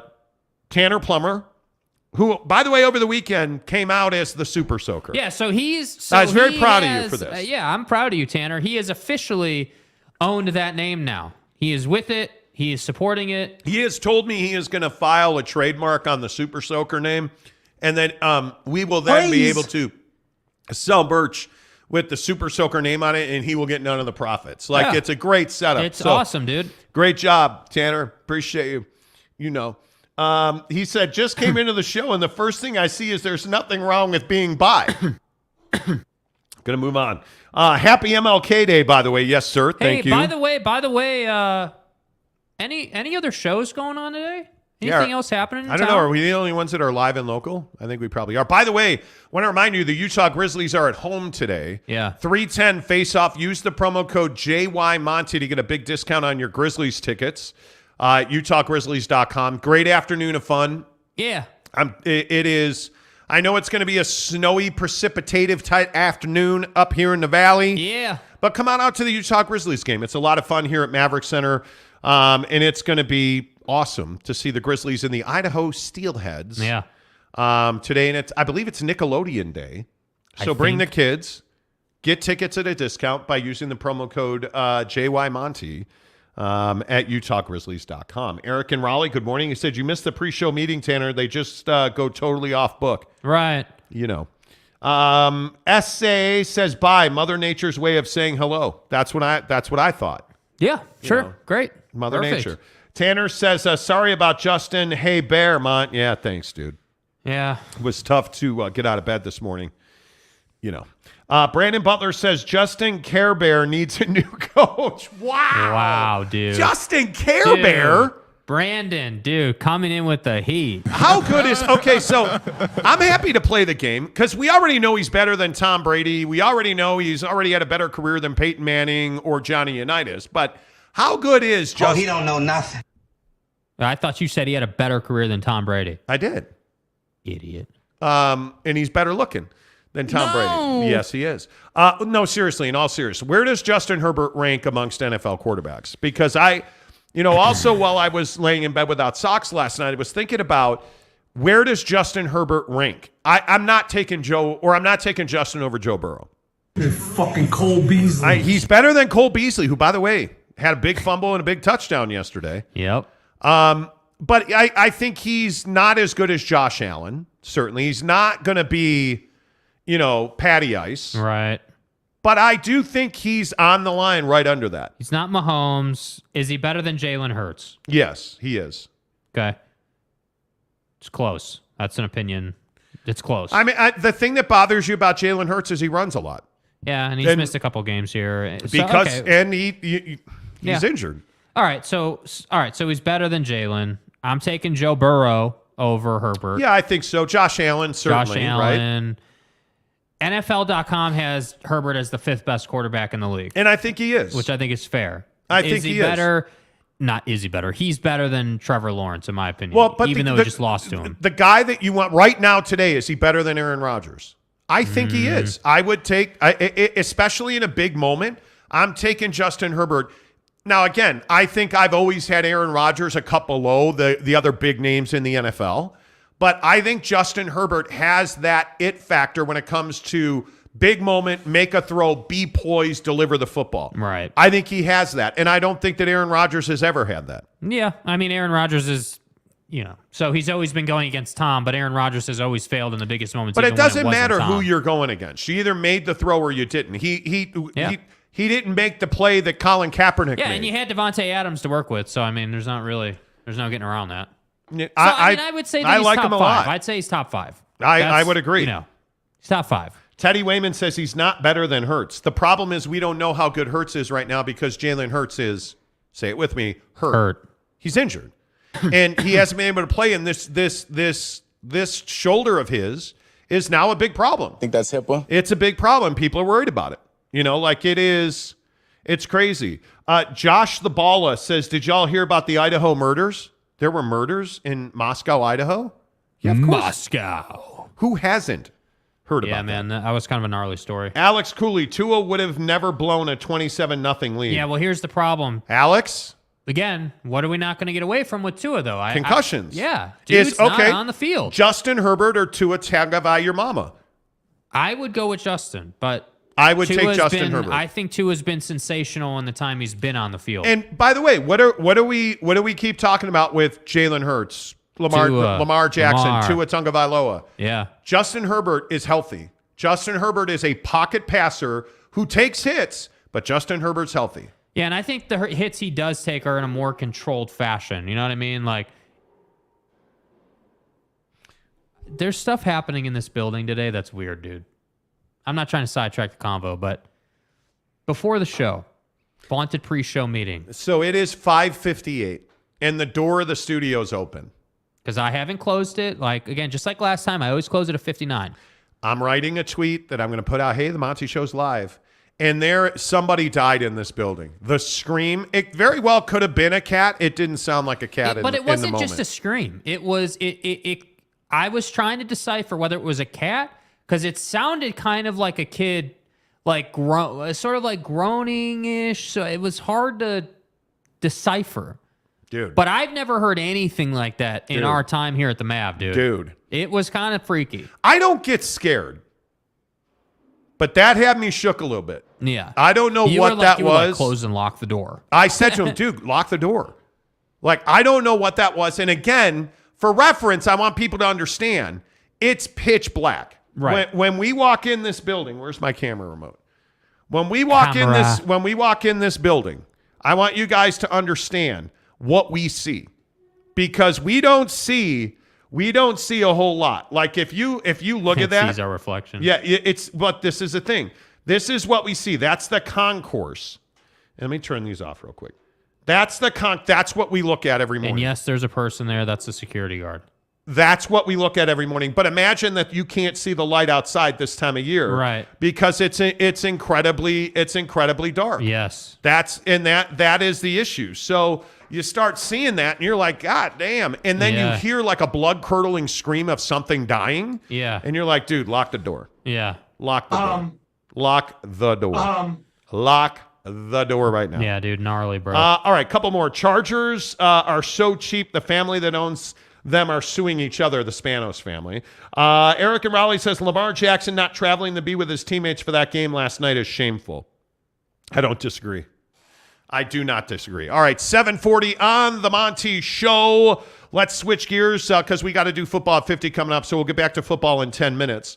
But let's get back to the Utah Jazz, and I want to reset this conversation simply by saying there's a lot of trade stuff that's out here this time of year. This is silly season. Mm-hmm. I'll go back and ask you about the value of these different guys. Are you, Jake, trading Conley, Beasley, and Jordan Clarkson? Yeah, I mean, I think these are the core guys that have trade value on the team. I think that, Conley, Clarkson, Beasley, even Vando. I think Vando is a guy that has a ton of value in the trade market simply because he's a pliable guy. He can do a lot of different things for you. And to me, I look at this roster and I say you shouldn't be married to anybody on the roster simply because this was never going to be the roster full of guys that was going to win a championship together. And you look around the league at a lot of these other teams like Oklahoma City. Salty Drunk always talks about Josh Giddey. Josh Giddey's developing. He's playing good basketball. You look at Houston. Houston just needs leadership, and their young talent's going to go.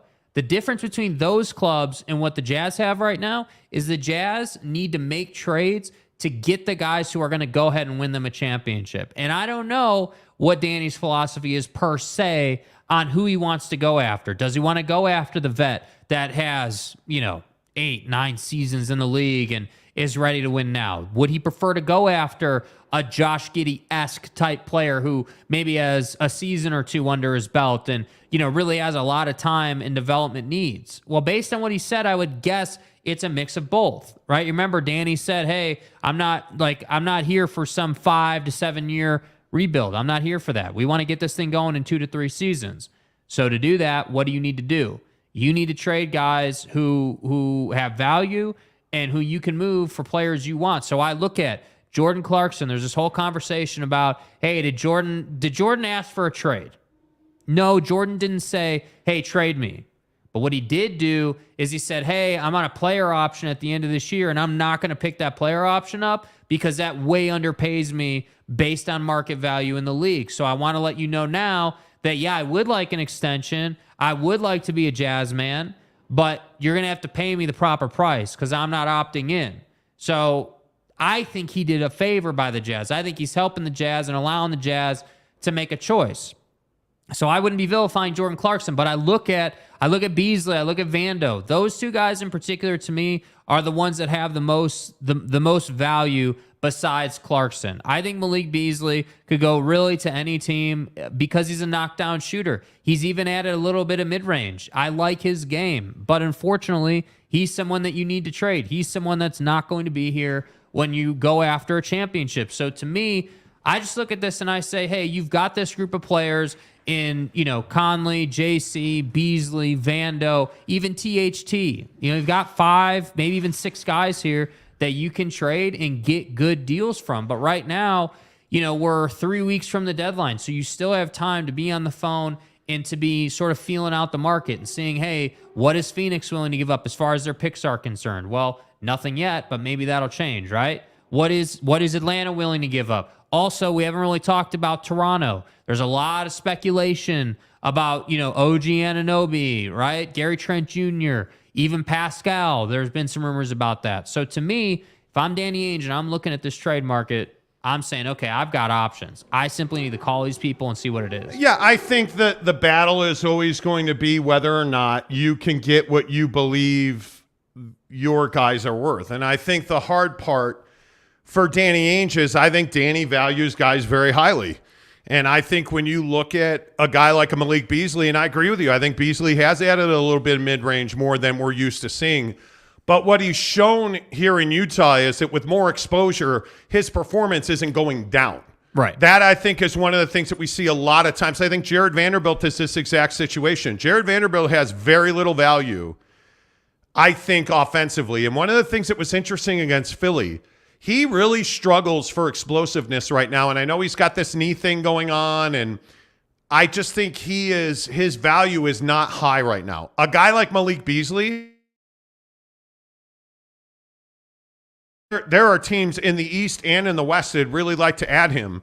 I think Atlanta probably next to Phoenix, those two, I think they are the two biggest pursuers of Malik Beasley. I think both of them would like to add Malik.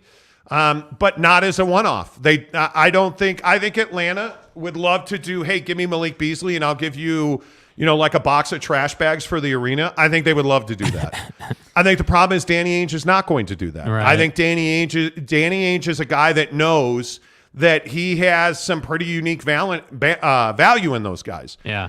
And that's what, like Friday we talked about. I wouldn't put Jordan Clarkson and Malik Beasley in the same deal. No way. No I think way. you have to drive value higher than that with those guys. So, the most valuable Utah Jazz man right now is Malik Beasley. But I do think Mike Conley is the second most valuable guy. And I would tell you, I'd be looking at Mike Conley as a guy that this team's going to trade because you do have difficult decisions. There's just no way around that. When you're looking at guys like Jordan Clarkson and Mike Conley who have had tremendous value to this team, I don't think there's any doubt that it's going to be difficult to trade those guys because they're such fan favorites. But if you're a fan and a Jordan Clarkson deal happens, I would tell you that you have to be excited about that more than you have to be sad about that. Yeah. I think if a Mike Conley trade happens, you have to be excited about that more than you have to be upset about that because you're getting first-round picks for that. Danny Ainge is not a guy outside of the Bojan Bogdanovic trade, which, again, I maintain was a thumb in the eye of the LA Lakers. 100%. Outside of that deal, I don't think that Danny Ainge is making trades that don't behoove this club's forward progress. Well, and I think his next trade will hammer that home. If I'm being honest, I think everyone, including us, was shocked when that trade came out. Like, hey, you traded Bojan for this? Yeah. Like, what are you doing? And it became clear that that's what he was doing. He was spiting the Lakers, and I think I agree completely with your point. You've had this point for a while that JC and Beasley are two separate deals. And I agree with that 100%. I don't think that you can package those two guys in one deal unless you're getting value, the same value in one deal that you'd get in two, right? Like you'd have to get, at least 3 players back, a couple of picks. Like that's a lot of value that you're sending out. Those are guys legit. I don't think it's an exaggeration to say those are guys that could put a championship caliber team over the top. I mean, Donovan was just here, last week. We took Austin Apierski to the game. Can you imagine if Donovan had Malik Beasley waiting in the corner?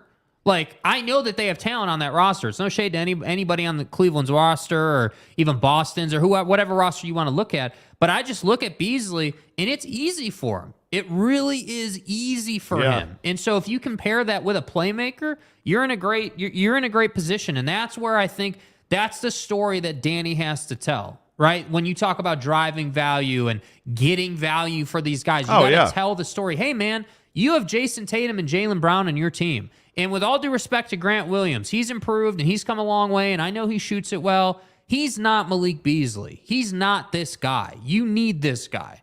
And if Danny can tell that story and get buy-in on that story, that's where I think you're going to see some big prizes come back for these guys. Yeah, and I'll go back also to what we talked about over the summer. I'd be watching the Knicks. I'd be watching Atlanta.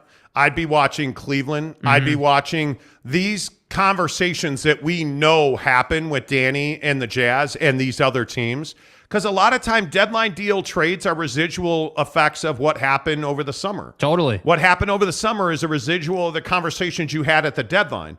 So if you are Danny Ainge, you've had extensive talks with the Lakers, the Clippers, the Hawks. About multiple players. So I would be really surprised if Mike Conley doesn't wind up being a backup point guard in Dallas or LA for the Clippers. I think those are two fits And I know I've talked about the Clippers and Mike ad nauseum now, but the reason I talk about that so much is I hear that from NBA sources on a regular basis that the Clippers really value Mike Conley. Yeah. So that's not new. It's not surprising, and I know I say it a lot, but I think that's a really good fit. You hear that John Wall now has this abdominal injury. He's out for weeks now.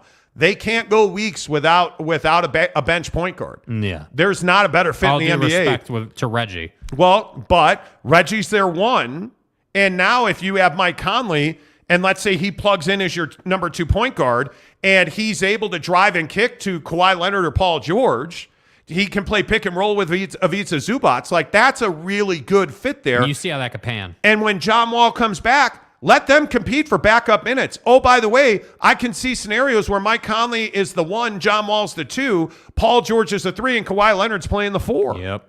I can absolutely see that working for LA. Zubac could. And back a notch, right? That makes your bench a lot better because Mike's going to be, I think, calm under pressure. Yeah. He's going to have a presence about himself in big moments. And this is a really big year for this Clipper organization. They're going into a new building. Like, you really want to have momentum. And it looks to me anyways like Kawhi is finally healthy. Yeah. Which is a big deal. Great to see. Yeah, but I don't think there's any doubt that Malik Beasley is their hottest asset. Yeah. I don't think there's any doubt that they would prefer not to trade Mike Conley or Jordan Clarkson, frankly, but I think you don't always get to do what you want, and rarely in professional sports do you get to keep the guys you want to keep. I think if you are the Jazz, how does it make sense to let Jordan Clarkson go to free agency and get nothing for him? Yeah, it doesn't. Boy, that's tough, So I say dude. he did him a favor. They didn't know that he wasn't going to re-up, right, on this current deal until he told them. Yeah. I mean, it is, in my estimation, it is a huge risk. If you let Jordan Clarkson go to the summer and he's still your property and you didn't trade him at the deadline, boy, you are asking for trouble, dude. Well, you're saying that you're okay with him going to another team for nothing. Well, I'm not trying to be harsh, but that's what you're saying with what's developed. Yeah, I don't disagree one iota about that. Yeah. Let's see. Man, there was a comment dump, so I lost it. There he is. Jeremy Bolton says, you know who it is haunting the Mav? It's effing Cole Beasley. Cole Beasley is haunting the Maverick Center. Right, the Maverick Center. Right. Fucking Cole Beasley. What's going on your phone over there, Mr. Distracted? I'm not Mr. Distracted. People text me. People DM me on Instagram. What you mean? We'll be DMing you. Josh Levin says murder mystery only on the Monty Show. Yeah. Exactly right. Christopher Shannon says, good morning, boyos. Justin Herbert is a scrub. Is he really? Eric and Raleigh says the Monty Show True Crime Podcast. Right. That's because somebody brought up the Moscow murders. Salty Drunk, I would trade Mike for a rack of balls at 35. Well, I would trade Mike for a draft pick. Yeah. And you'd love the Clippers to be a third team in a bigger trade, by the way. You would love that, I think. Big Daddy Magic says, if the Jazz don't make a trade, I'll give up my Playboy ways 21 minutes. Okay, that's cool. Brandon Butler figured it out. I have subbed on multiple accounts so I don't miss anything. Look at Brandon Butler. I see. Okay, that's what it was. Appreciate you. Tanner Plummer says, oh, what's that noise? It sounds like a chair moving. Yeah, it was the Grizzlies play an early game today, the Utah 3-10 Grizzlies. against the Idaho Steelheads. So there's a little more staff in here, not a ton of staff, but a couple more guys than usual in here getting the security ready and get your tickets now at utahgrizzlies.com. Yeah. So promo code JYMonty for a discount. Okay. Josh Levern says, what did Joey Bosa say to the referee? Don't know. I wasn't on the field. Mark Barrington, give the amount of picks the Jazz now have from the Rudy Don trades. Are the Jazz purely looking for more picks or consolidating pieces for higher quality long-term pieces?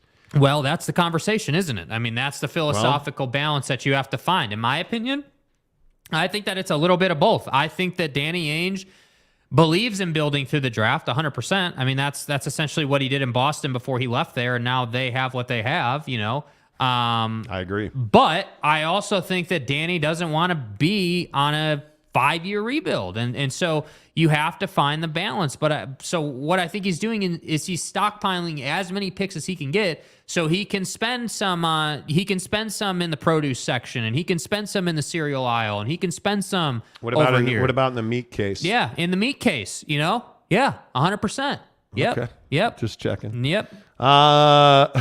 Brandon says you got to find the right dance partners. Trades are hard to get done. Exceptionally hard to get done. Totally. Really, really difficult to get done.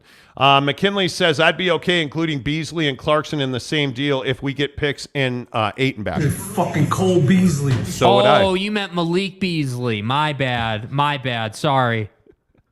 My bad. Easy mistake to make. Let's see. Teddy says, I'm still pissed about the bogey trade. Made 0 sense. I think it made sense from the stance that I think that's one of those deals where, and by the way, Bojan Bogdanovic is going to be an LA Laker. Yeah. They're going to give Detroit a first-round pick for him. Yeah. And that's where it comes around to bag slap you. Because I do think Ryan Smith and Danny Ainge put their middle finger up to the Lakers. Yep. And I think this is going to come back to get you. Because if you had held on, I think you could have gotten a first-round pick for Bojan Bogdanovic. And right now, how is that? Now, granted, it was a future first-round pick. Still. But it's we'll see. currency. But this is a problem for the Lakers. Are the Lakers going to be bad? What do they have? 26 and 27 first-round picks? Are they going to be bad in 2026 and 2027? You would think not.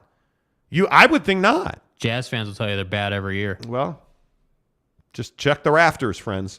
Tanner says, LOL, no Malik Beasley, but he'll do. Right. That's exactly right. That's exactly right. This portion of the program brought to you by our good friends at Papa Murphy's Pizza. Make sure that when you use the Papa Murphy's Pizza app, yes, please download the mobile app. Yes. Download the mobile app. Use the promo code Monty25 when you check out. There's a coupon code section. Use the promo code Monty25 to get 25% off your purchase of $25 or more at Papa Murphy's Pizza. Right now with Papa Murphy's, we've got a great deal. Which means I make more great pizza. A lot more. That's our extra-large New York-style take-and-bake pizza. And it's everything you'd expect from a classic New York-style pizza, hot and fresh out of your oven. And only $9.99. Do I have to share it? It's recommended, but not required. Papa Murphy's. We make great pizza, so you can make the pizza great. Such a great deal. Order now at papamurphys.com. Dude, I love that commercial. That give and take between that dad and the supposed Papa Murphy's Now listen, employee. it's no Papa Murphy's Halloween pumpkin scare commercial, but it'll do. They make great. Come on, they make do. great commercials. They do.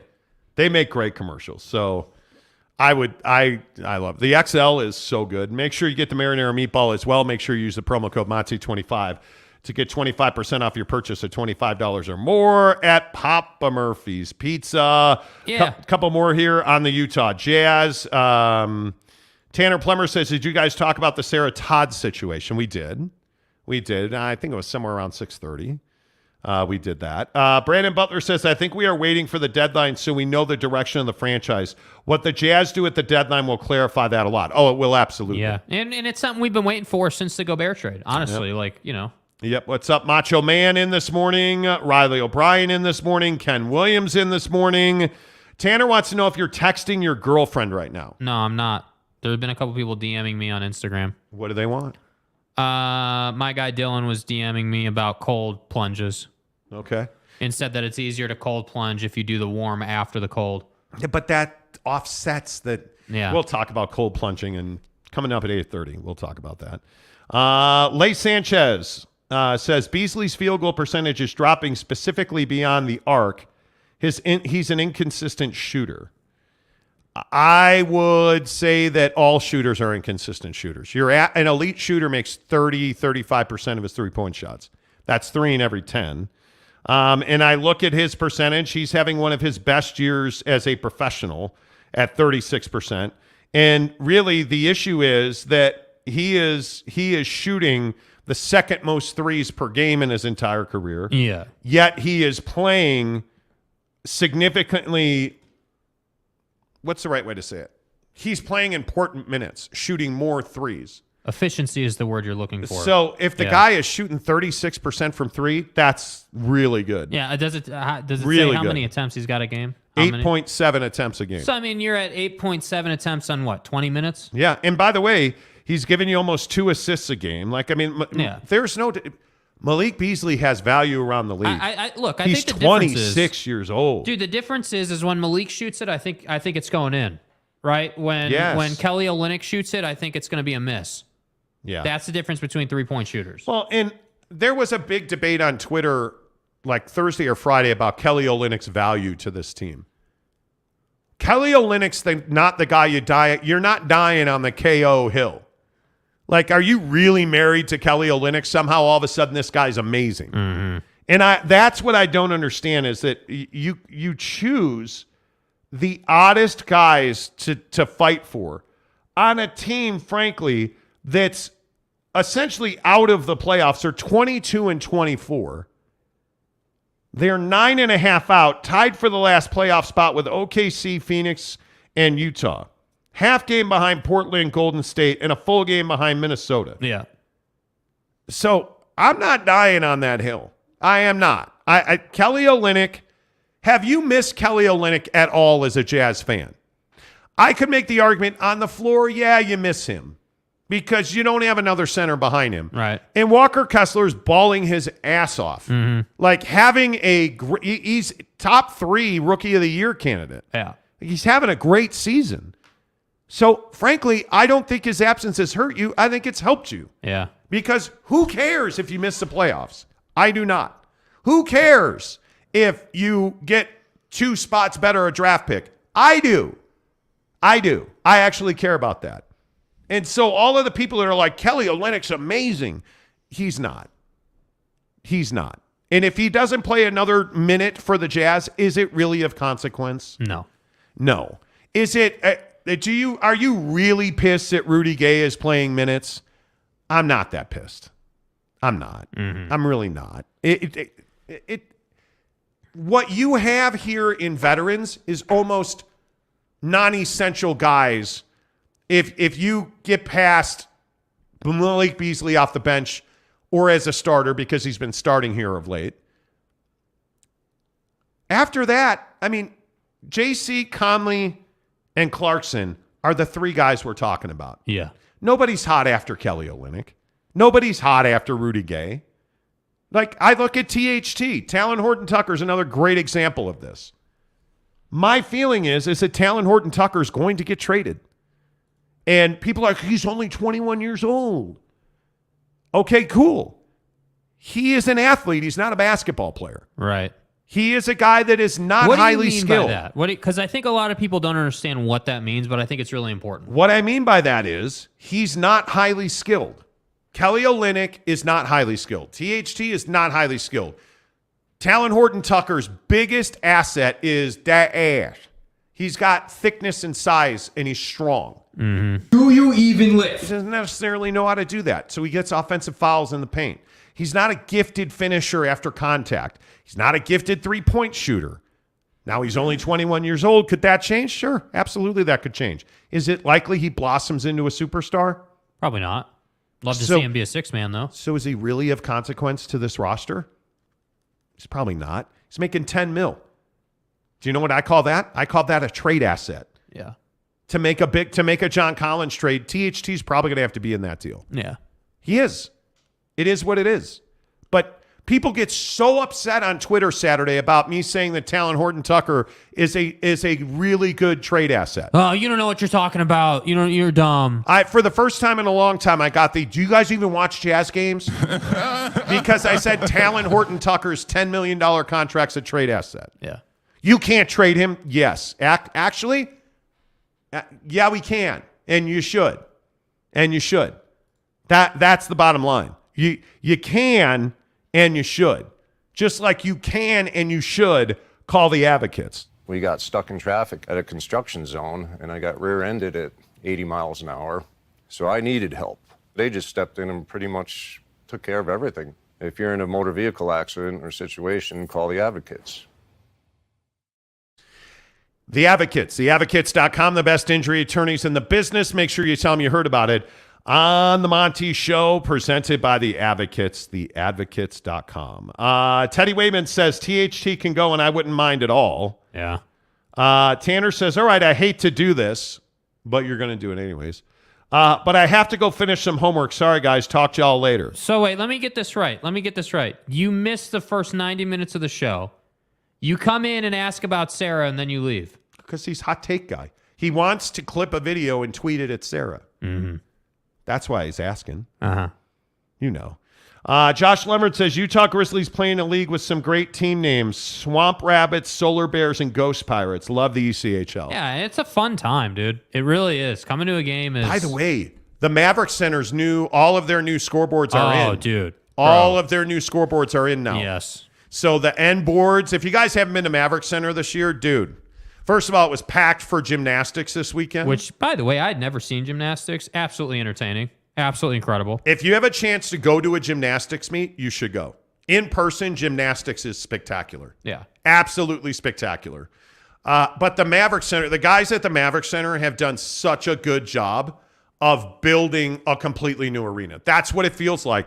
They now have a massive scoreboard at center ice. They have these 4 big boards at the end of the arena that are bright. It brings energy and a certain liveliness to the arena. They have brand new ribbon boards that go all the way around. The ribbon boards, to me, were my favorite part of it. I mean, I know that the jumbo in the middle is amazing, obviously, but they all work together. I feel like without the ribbons, if you just had the jumbo and the end boards, it wouldn't be the same. Or without, you had the ribbons and the jumbo, but no end boards, not the same. But all 3 of those together really make it this really cool experience. You just got to get out and see it. Yeah. You just got to get out and see it. That's what I'm telling you, man. That's what I be saying. And it's not $500 to go to a game, by the way. No, and we're giving you discounted tickets. JY Monty at Utah. Use the promo code JY Monty at UtahGrizzlies.com. Conley is on an exciting contract. Exciting contract, right? Mike is on a you mean expiring contract. He is. And I want to make sure that I don't get that wrong. His number. Because I want to say they're at 157 million. He's like 21 million or something like that. Where is he at? Of course, I cannot get this to work because I want it to work. I want my SPO track to work. I want it. Right. I need it. I mean, yeah, he's on an expiring deal. Yes, he is. Mike Conley is 3 years and 68 million. Average salary, 22.68 million. Yeah, he is. Yes, that is correct. And when you look at his number, he's 22.68 million, number 1 on the team.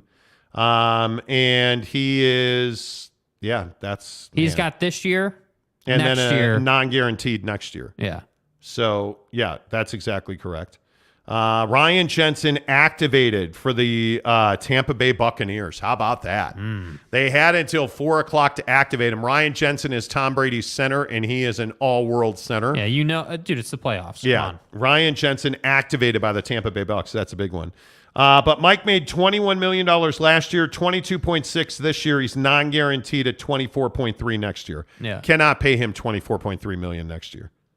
Cannot do that. You just can't do it. In my opinion. But where are we all at on Colin Sexton? Because it seems like Colin Sexton is sort of... But he's been hurt. He's fallen off of the likable, oh my God, we got Colin Sexton bandwagon. So where are we at on Colin Sexton? Yeah, I mean, I think we'd be a lot higher on him if he had played against Cleveland.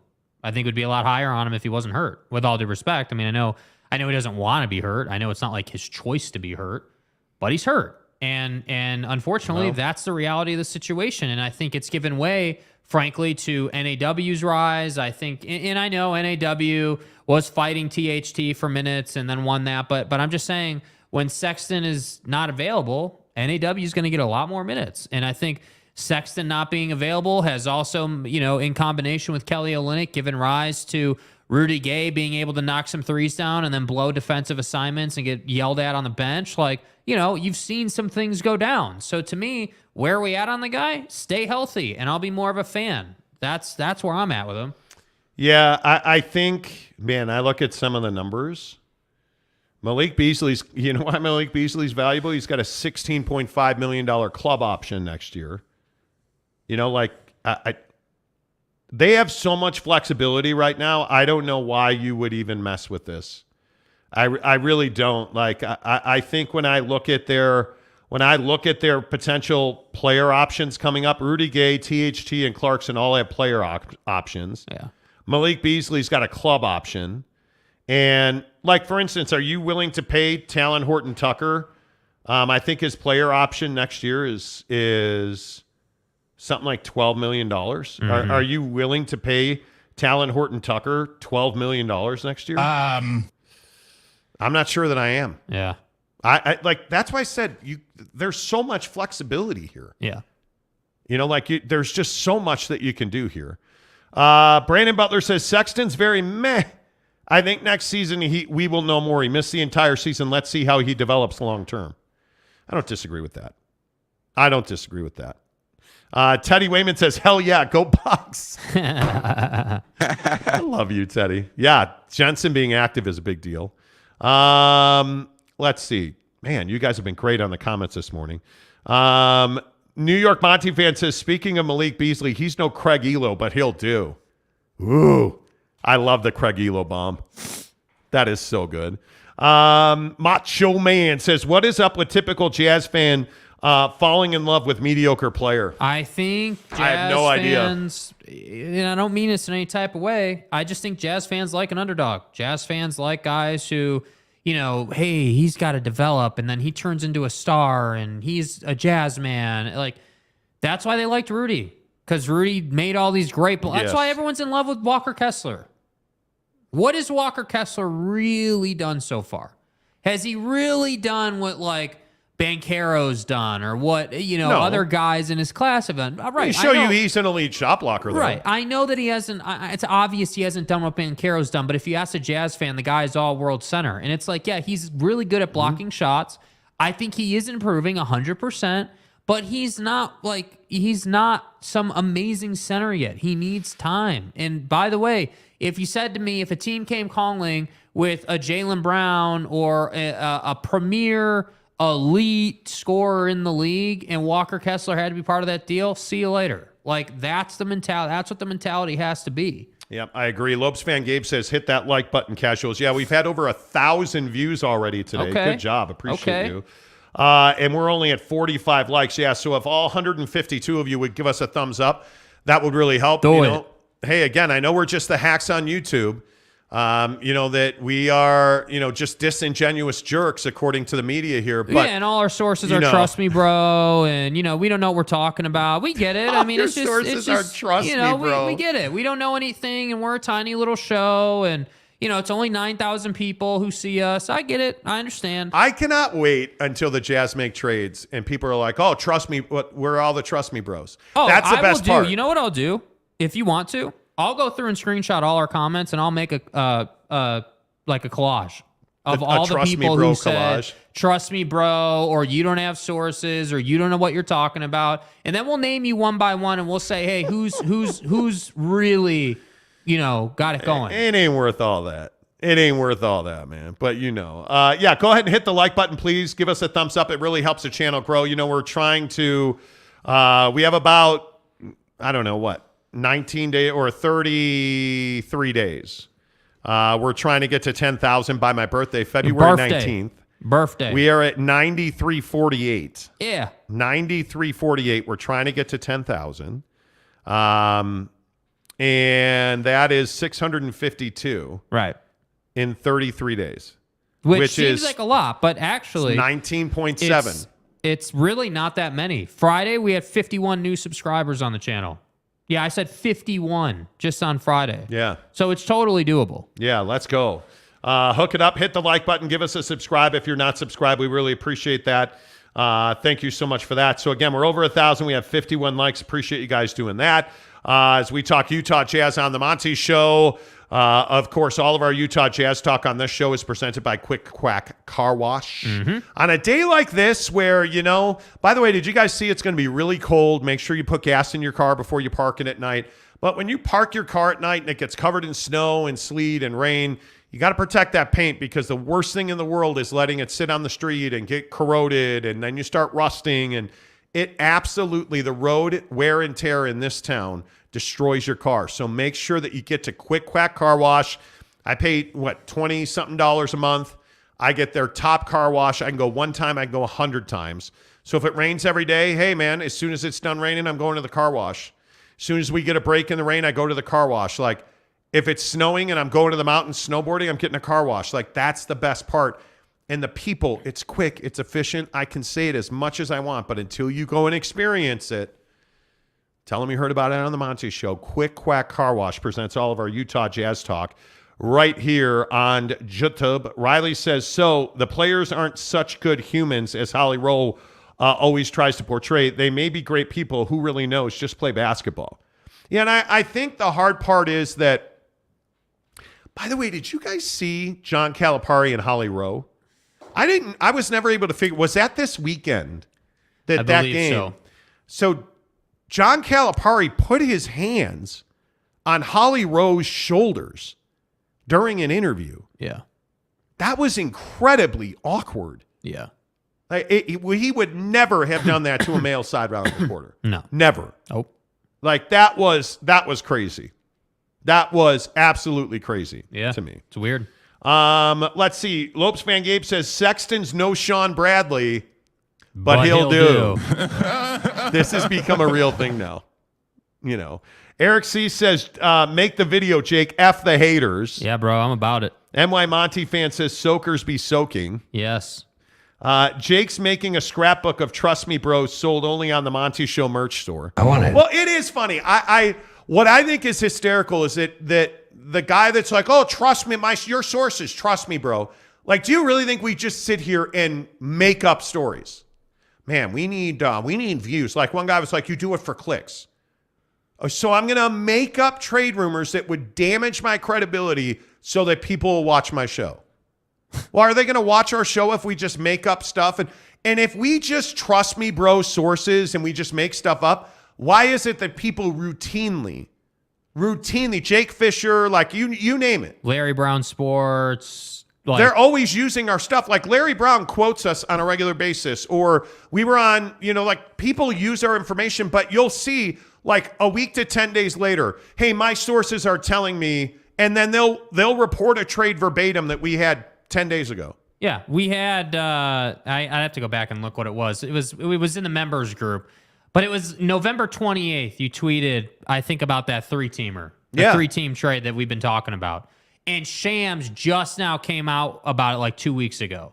And it's like, dude, like, it's not in question. And that's what I just think is funny. It's funny to me that it's like what I said last week. If you're not, if you don't have the ESPN name behind you, or you're not universally accepted, everyone thinks you're just faking it. And we're not faking it. And I think you make a great point. If we were just faking it and coming out with a bunch of garbage, nobody would be here. Nobody would be watching. No. Like, that's what I'm saying, dude. And the funny thing is, what nobody talks about is we don't have the chance to be wrong. We don't have we have the zero luxury, room for that. Like, we don't have the luxury to make a complete ass of ourselves on the radio and say, hey, I'm getting texts about the Don deal being done, and then it doesn't happen for a month. But that's the great thing. Nobody talks about that. Local radio host goes on the air on the Jazz station. Yeah. Hey, this trade's done. It's going to happen any minute. Right. And it never happened. Oh. Never happened. And then the next day, you're going to change your story about what you were told. We get it. Yeah. But we don't have that luxury because we're just the hacks on YouTube, and people think that, like, hey, they're just making up that they're the biggest story in Utah or the biggest show in Utah. So if I say, hey, we're the biggest sports talk show in Utah, you don't think people are going to call us out on that? You don't think we have the evidence to back that up? One of the biggest ad partners in this town is the one who told us that. Yeah. And by the way, if we had nobody listening to the show would quick quack or would, like, look at all the people who tweet us pictures of super chicks or tweet us pictures of Papa Murphy's or go into barbecue pit stop. Mm-hmm. It's comical to me. Yeah. Comical. So when we talk about scrapbooking all the trust me bro guys like Lee, yeah, there are times where I'd really like to do that and be like, hey, dude, here's what you said and here's what happened. Nick Hines says, yeah, that was awkward. The Holly Rowe interview was so awkward, I felt uncomfortable for her. John Calipari, like, Holly's interviewing John Calipari. He turns to her and he's like, Holly, Like puts his hands on her shoulders. It very much had the gif that's from the Tom Hanks movie about the pirate ship and everything, where dude's like, look at me. I am the captain now. Like, dude, it had that kind of vibe to it. It felt, I don't know that it was physically intimidating, but it had that vibe to it. Yeah. It did. Yeah. People love the trust me bros, it's a drug. Same thing with the conference realignment rumors. Seriously. It's same. That's another thing that we've nailed. Yet, we've gotten the conference realignment stuff right, like to the T. Yeah. Haven't been wrong not one time. Yeah. And everybody else now, what are they reporting? The numbers that we had first. Because we, again, know people in the middle of that situation. So we get the information because I've known the guy who tells me that stuff. I've known that guy for a decade. One of our best NBA sources, I've known that guy since like junior college. Yeah. I'm fucking 50, man. Like I've known that guy since junior college. Yeah. It's like, get out of here. Yeah. That's why I say the universe doesn't make accidents or mistakes. I'm a big believer in that. Ken says, I've never seen so many players hurt. The days of Iron Man is over. Oh, it's over. It's over. Nobody cares about playing, 9,000 straight games. Nobody cares. Nobody cares. This is why I love in 32 so much in 12 real players that just play games. Those days are over, man. Yeah. Those days are over, in my opinion. Richard McDonald says none of the other sports talk sites in Utah are worth a damn. Yeah.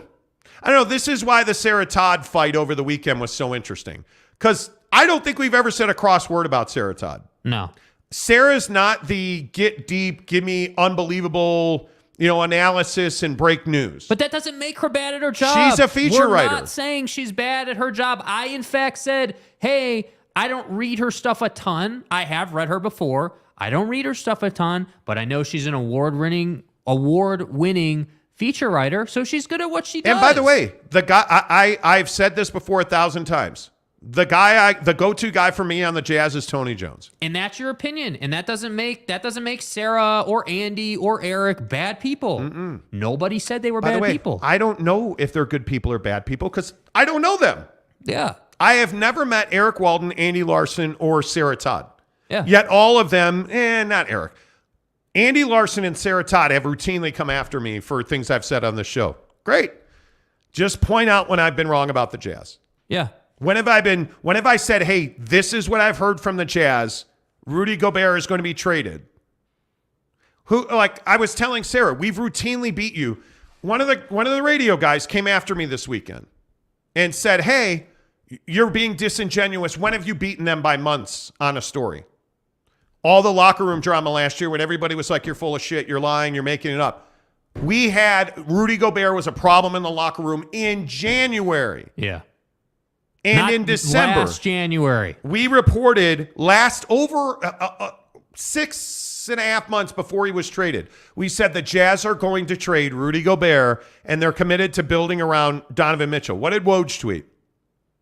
The Jazz traded Rudy Gobert and they're committed to building around Donovan Mitchell, like word for word. Yep. Word for word. Yep.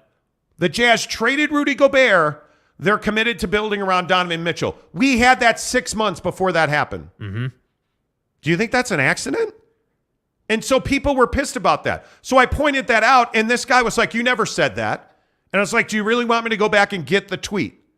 He's like, no, but that's not the point. It is the point. It is the point. It is the point. It is. We had them by months on that story. The Rudy Gobert chemistry in the locker room, we knew exactly what they were upset about with Rudy Gobert. And what happens after they trade him? Oh, well, it turns out they're upset about his, non-conforming and he wanted the ball. And what did we tell you in February last year? Rudy Gobert was upset that he wasn't getting the ball. Then what happened when MMA guy Sean O'Connell was like, Rudy Gobert has demanded a trade. It's him or Donovan Mitchell.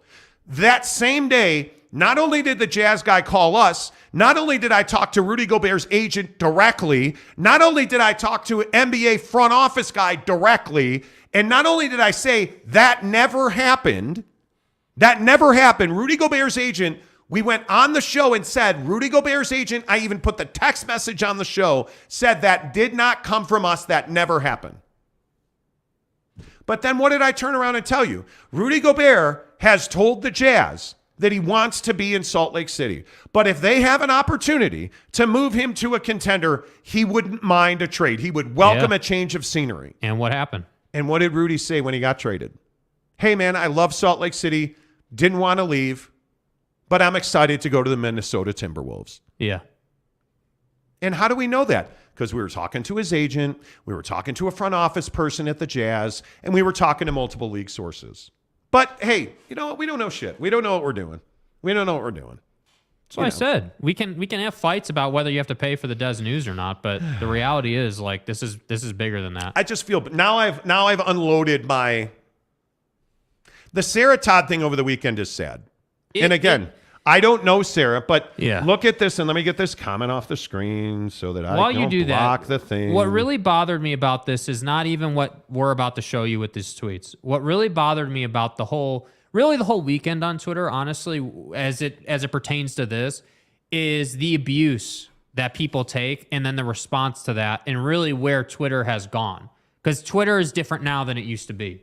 No. You look at this tweet. This is a total mistake by Sarah Todd. 100% a mistake by Sarah Todd.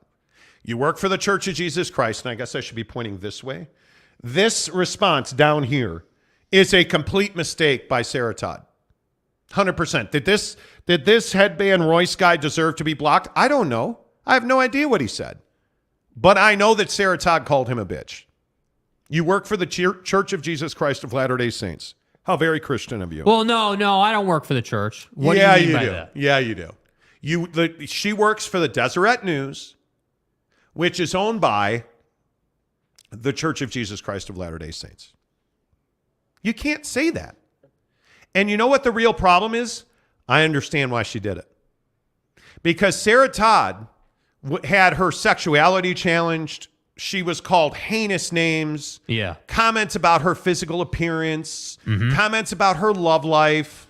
Comments about her piercings and her tattoos because she's a woman covering sports, which is completely wrong. We call that misogyny in this world.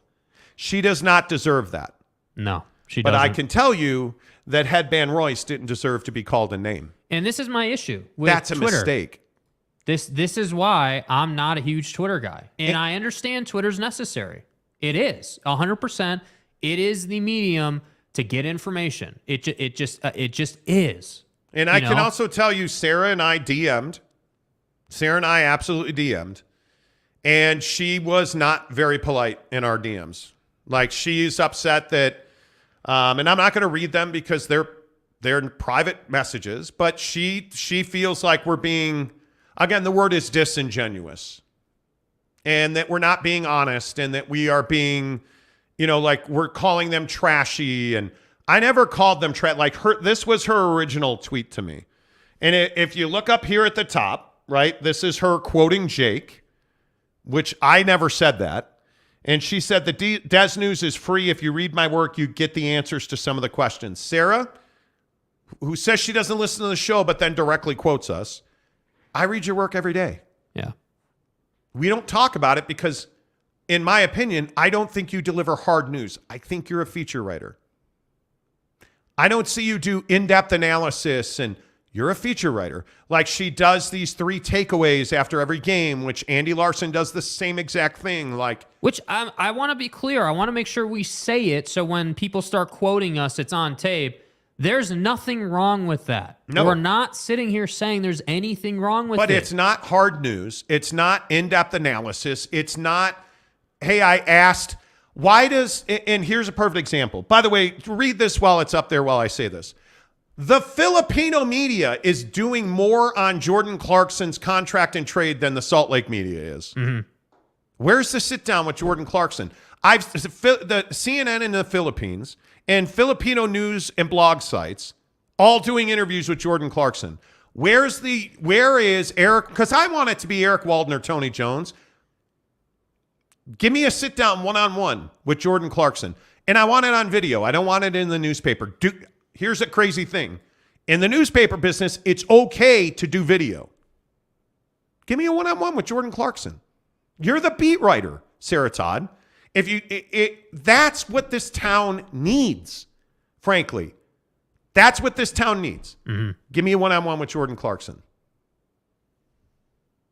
But we don't get that. We don't get that. And again, she says, speaking on behalf of the media, you were trashing. We were not trashing the media. We were not. And by the way, I should issue a sort of retraction. Spence Checkett's, his show, reached out to us and said that I was wrong about them talking to Elliott Fall on the day of the national championship because I said that they didn't do any football. They did it when I wasn't listening, apparently. Well, here's the problem, and here's why your nuts are in a grinder, friend, because you only get to do what you do while I'm listening.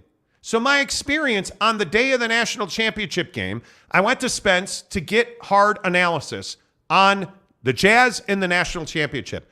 And I got Elliott Fall, the general manager of of RSL. And by the way, we didn't listen for 5 minutes. I get it.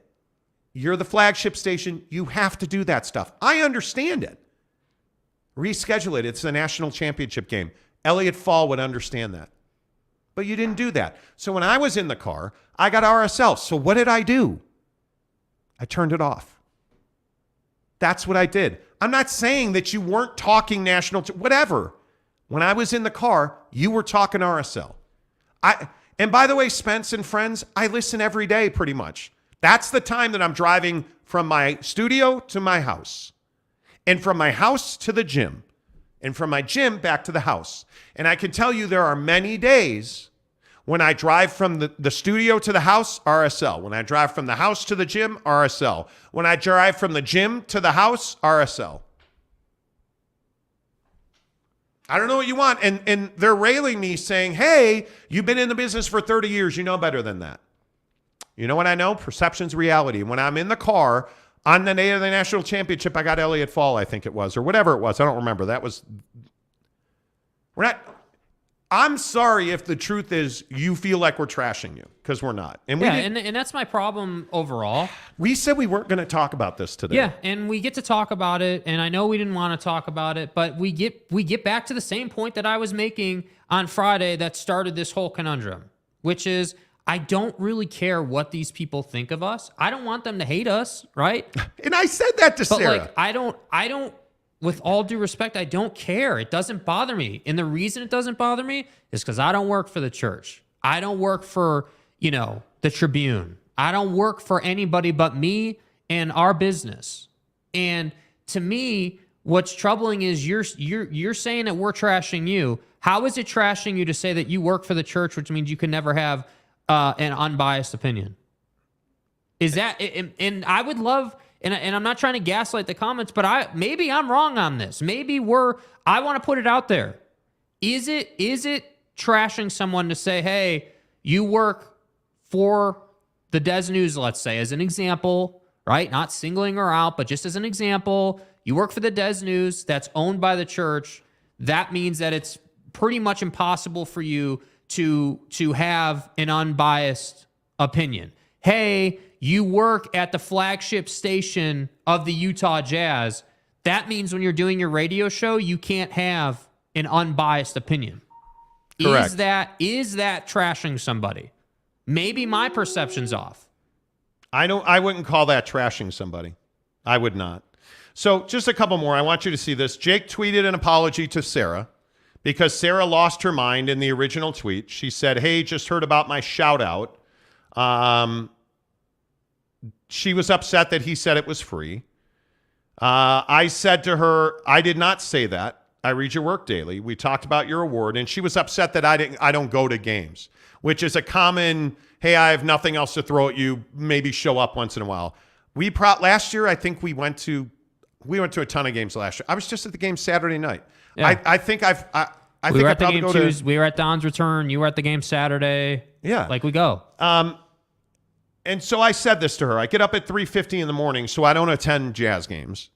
Our sources at the Jazz called us. We did not go looking for them. We have been, in some cases, months ahead of the beat on just about every major story. And then she came back and said whatever, and I said, also, you don't know me. We've never met. I'd warn you against the narrative. Making business personal is always a mistake. And I said, let me introduce myself. I don't care what anyone thinks. We work for no one but ourselves, and we have the largest audience in Utah. And that tweet right there, apparently, people took very personally. If you took it personally, I'm sorry about that. Because the 10 people who DM'd me over the weekend saying, hey, that was wrong, we work really hard, nobody's saying you guys don't work hard. Nobody's saying, look, and directly to Andy Larson, who I've spoken to on the phone about this, I don't mind saying, Andy, I think you work very hard. Your job is impossible. Being a beat writer at a newspaper covering the Jazz is not a job that I would wish on anybody. I think it's really, really difficult. And every single beat writer, whether they will admit it or not, would like to be doing something else. I recognize how hard you work. The issue is the end result never changes. And so we can't rely on beat reporter anymore. Why doesn't it change, though? The why is really important here. Because it's not about Andy. Specifically it could in be Salt anybody. Lake City. Yeah, it's not about Andy, but specifically in Salt Lake City, the media is controlled by the church and the team, period. It is what it is. Why does Tony Jones break news on the Jazz? Because he works for The Athletic. Mm-hmm. He doesn't work for the church or the team. Mm-hmm. He works for The Athletic. Why do I respect Tony Jones? Because when he worked for the Salt Lake Tribune and we paid him to be a guest on our show at 1320 KFan, the guy always brought it. The guy always did his job. The guy always worked hard. The guy always worked harder than anybody. And you know what the other thing is? When he had a problem with me, guess what Tony Jones did? He picked up the flipping phone and called me. I don't have to, Sarah, you don't know me. So taking shots at me on Twitter, I got news for you. You ain't breaking me. You're making me. You're making me. Do you know how many DMs people I've never heard of said, hey, I want you to know I watch your show. I agree with you guys. It must have been 20 or 30. And that's not even the other 100 replies on Twitter. I don't know you guys. I don't hate you guys. It's not personal to me.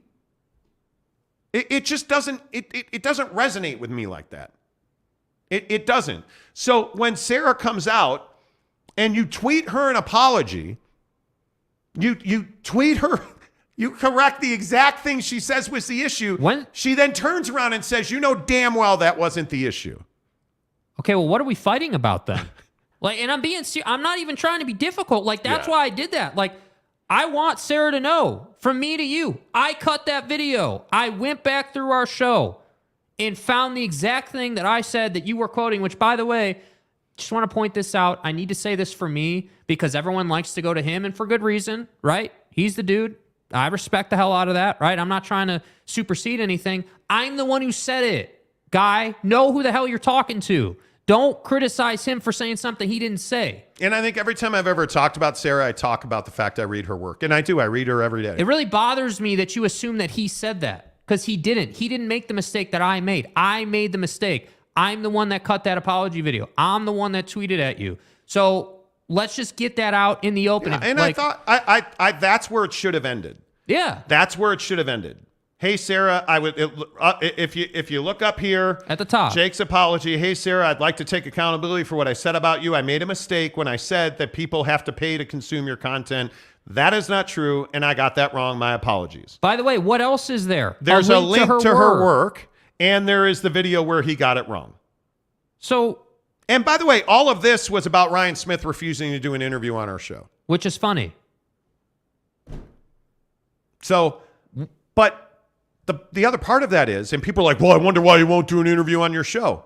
Well, I don't have to wonder. They told us it's because he doesn't want to come on the competitor. Yeah. But here's the funny thing is, he won't come on the show, but yet his people call me. He won't come on the show, but I talk to the agents of his players. He won't come on the show, but we're beating his employees. Mm-hmm. Anyway. All right, that's it. I'm done talking about it now. Eminem says Ryan Smith is a joke. I don't think he is a joke. I disagree. I think he's a savvy businessman. Yeah. And this Delta deal, I actually think is really important. Yeah, let's not take it too far on Ryan. This is really important. I don't want to skip over this. And not to criticize you, Eminem, just generally speaking, Ryan Smith is not a joke. I think the Delta deal while it plays on the heartstrings, I think it is brilliant. It is a new revenue stream, but I think it's brilliant from a branding perspective, and I appreciate the fact that that's what his mindset is. I do, and I respect his business savvy. I do. I think the guy, the TV deal is going to be a conversation until he's able to get out of this current one, right? And I would guess, again, don't know Ryan personally, just guessing based on the actions we've seen with some of the deals he's done, he's not amused about that TV deal. That's just a guess, though. You know what I mean? So to me, it's like, all right, think about the timeline. We got the rebrand that did include purple jerseys. Say what you want. I'm not here to criticize it anymore. It's in the past, right? You got purple jerseys, which everyone loved. Now you've got the Delta Center. Now the trade deadline's coming. Now the offseason's coming. Now a new TV deal is coming. So there is stuff coming. You can see the maturation of the club under Ryan Smith. Yes. So he deserves a lot of credit. He's not a joke. But again, our show is about the truth. The truth is he won't come on the show. And I understand that. We're competition to you. I get it. And I think Ryan is a very savvy businessman. Yeah. I frankly, if I'm being honest, if I were Ryan Smith, I wouldn't come on this show. Danny Ainge would never be allowed to appear on this show. Right. Players would not be on the show through the team. Why would he help anybody but his asset? Why wouldn't he want to be on the zone? The biggest question I have is, why isn't Ryan Smith on the zone once a week? Why isn't he? Why isn't he on KSL once a month? Why isn't he on Talking Sports once a month? He's the face of the team. Yeah. But that guy never talks. I think it's a mistake. But then again, I don't own the Jazz. It just is what it is. Eric and Raleigh says, Ryan Smith is 1,000 times the businessman Elon Musk could ever wish to be. Oh, boy, that's loaded. Yeah. I love that we're going back to the Delta Center. Yeah, I think it's brilliant. Yeah, dude. I think it is absolutely brilliant. By the way, well, no, I'm not going to say it. Let's see. Talking with Raphael says the Delta deal is important. I'm assuming that it increases the value of the Jazz. It does. And the CEO of Delta said, we're never leaving. Yeah. We're never leaving. So I think that's a very big deal. Josh says, next comes Stockton and Malone to play the rest of the year. My God. Ron Nolan says, Ryan Smith is no Larry Miller, but he'll do. LOL, exactly. Right, but he'll do. But he'll do. I think Ryan Smith now is in position because, again, people have told me, Jazz sources have told me, that they've been a little tight in the pocketbook because of all the money that they've had to invest in the infrastructure of the All-Star game. And it's tens and tens of millions of dollars. It's a lot of money. The renovation of Delta Center, the fact that Vivint was struggling, I think the Delta Center thing makes a lot of sense. Yeah, and by the way, I think it's also an important angle. This is my opinion, right? But I think the Viv is attached to the Donovan era. And I think we're moving on from that. And I think that the Delta Center is now attached to whatever the next incarnation of this team is going to be. But I also think it plays on nostalgia. And in this town, we love Stockton and Malone. We love the purple. We love, all of that. The mountain, we get it. So for me, I think it takes you back to LHM and all the great things he did for all of us, the community, basketball. Yep. It takes you back to that feeling. If you've been a lifelong Utahn and a Jazz fan, think about how you felt when the Jazz were making those runs to the NBA Finals when you were a young man. Mm-hmm. That's what the Delta Center brings back to you. Yeah. And seeing all the old videos. Frankly, the video piece they did was brilliant with the little screens in the arena, and I thought they handled it really well. Yeah. Really well. I think that's very interesting. Boyd Lake says Delta Center just rolls off the tongue. Yes, it does. Absolutely, it does. Pete now I got to open my DMs. Pete McInerney says, then why don't you have the balls to invite them on the show? Meaning Sarah and Andy. It's an open invitation. We did. You're welcome to come on the show anytime. And by the way, why don't you have the balls to comment on the channel instead of DMing? And by the way, we do not put writers on our show, but Sarah and I would put Tony Jones on every day if he would come on. Yeah. I have never asked him to come on, but I would put Tony Jones on every day. But anybody that wants to come on the show is welcome. It's an open invitation, dude. Well, let's say it with me. There's a guest chair sitting right there. Say it with me. Sarah Todd, you are welcome on this show anytime you want. not interested in fighting you on the show. You're not I'd love going to get attacked. ask you. We're not going to disrespect you. I would love to talk to you about your opinion on the Delta Center. Now, I know you wrote a piece on it already because now I'm following your work very closely. But I would love to hear you talk about it. I'd love to hear Andy Larson espouse about something like, the Delta Center or something on that level of importance, because it is a big deal. It is. I'd love to hear you talk about, the Filipino media asking Jordan Clarkson about the fact that he hasn't talked about extensions. Love to hear you talk about that. So, Again, everyone thinks we're just out to trash people. We're not. The issue is, respectfully, and I mean this with all due respect, people don't like the, hey, you're writing for an outlet owned by the church thing. That pisses people off. But that's just the facts of the case. I don't know why that pisses people off. Do you guys really think you're going to get any news on BYU from KSL or any of its football staff or basketball people? You're not getting that. Why would they do that? Why would they do? That's why Sarah Todd attacking that whatever, isn't it Royce? Headband Royce. That's why Sarah Todd attacking that dude is shocking. Yeah. I cannot believe. Just not a knee. She's above it. Or she should be. I cannot believe that the Des News would tolerate that. If Sarah Todd got fired today, would anybody be surprised? I would not be surprised. And I don't want that to be misconstrued. I don't want to hear, he said, Monty said that Sarah should be fired. No, that's not. No, I don't think Sarah should be fired. No, you're not saying that. And, and the only reason I keep interjecting that way, but I just want to clarify that because I don't want to hear any crap on Twitter after the show about how we said Sarah should be fired. Don't come in here with that. The fact is that she did say that. She didn't say that. She tweeted that. Yeah, she said that I'm not going to be fired for cursing twice in 2 years or something like that. Which is shocking. You can't. It's not that she cursed. Yeah. It's that she called a reader of hers a bitch. Yeah. Let me ask, what would Joseph Smith say about that? What would any of the That's not a mocking question. What would the elders of the church say about that? What would your bishopric, your local bishopric say about that? If you personally attack somebody on Twitter with a curse word, that's an issue. What would you work for the church, Sarah? That's my point. So she should not be fired for that. Would it be surprising if Sarah Todd was fired today for that? No, it would not. No. Not with the culture in this town. No, it would not. No, it wouldn't. And I hope she's not, because again, I read her work all the time. Yeah. I don't have a problem with it. I just can't believe she did that. I think that's a huge mistake. Yeah. It's a huge mistake. Yep. Carl said he would go on your show and other shows to garner support and grow the fan base. You mean LHM? Yeah, Macho Man. I think he was on K-Fan Weekly. Yeah. I'm pretty sure he was. Eminem said, I'm so glad this show and for the content. I can't stand local radio.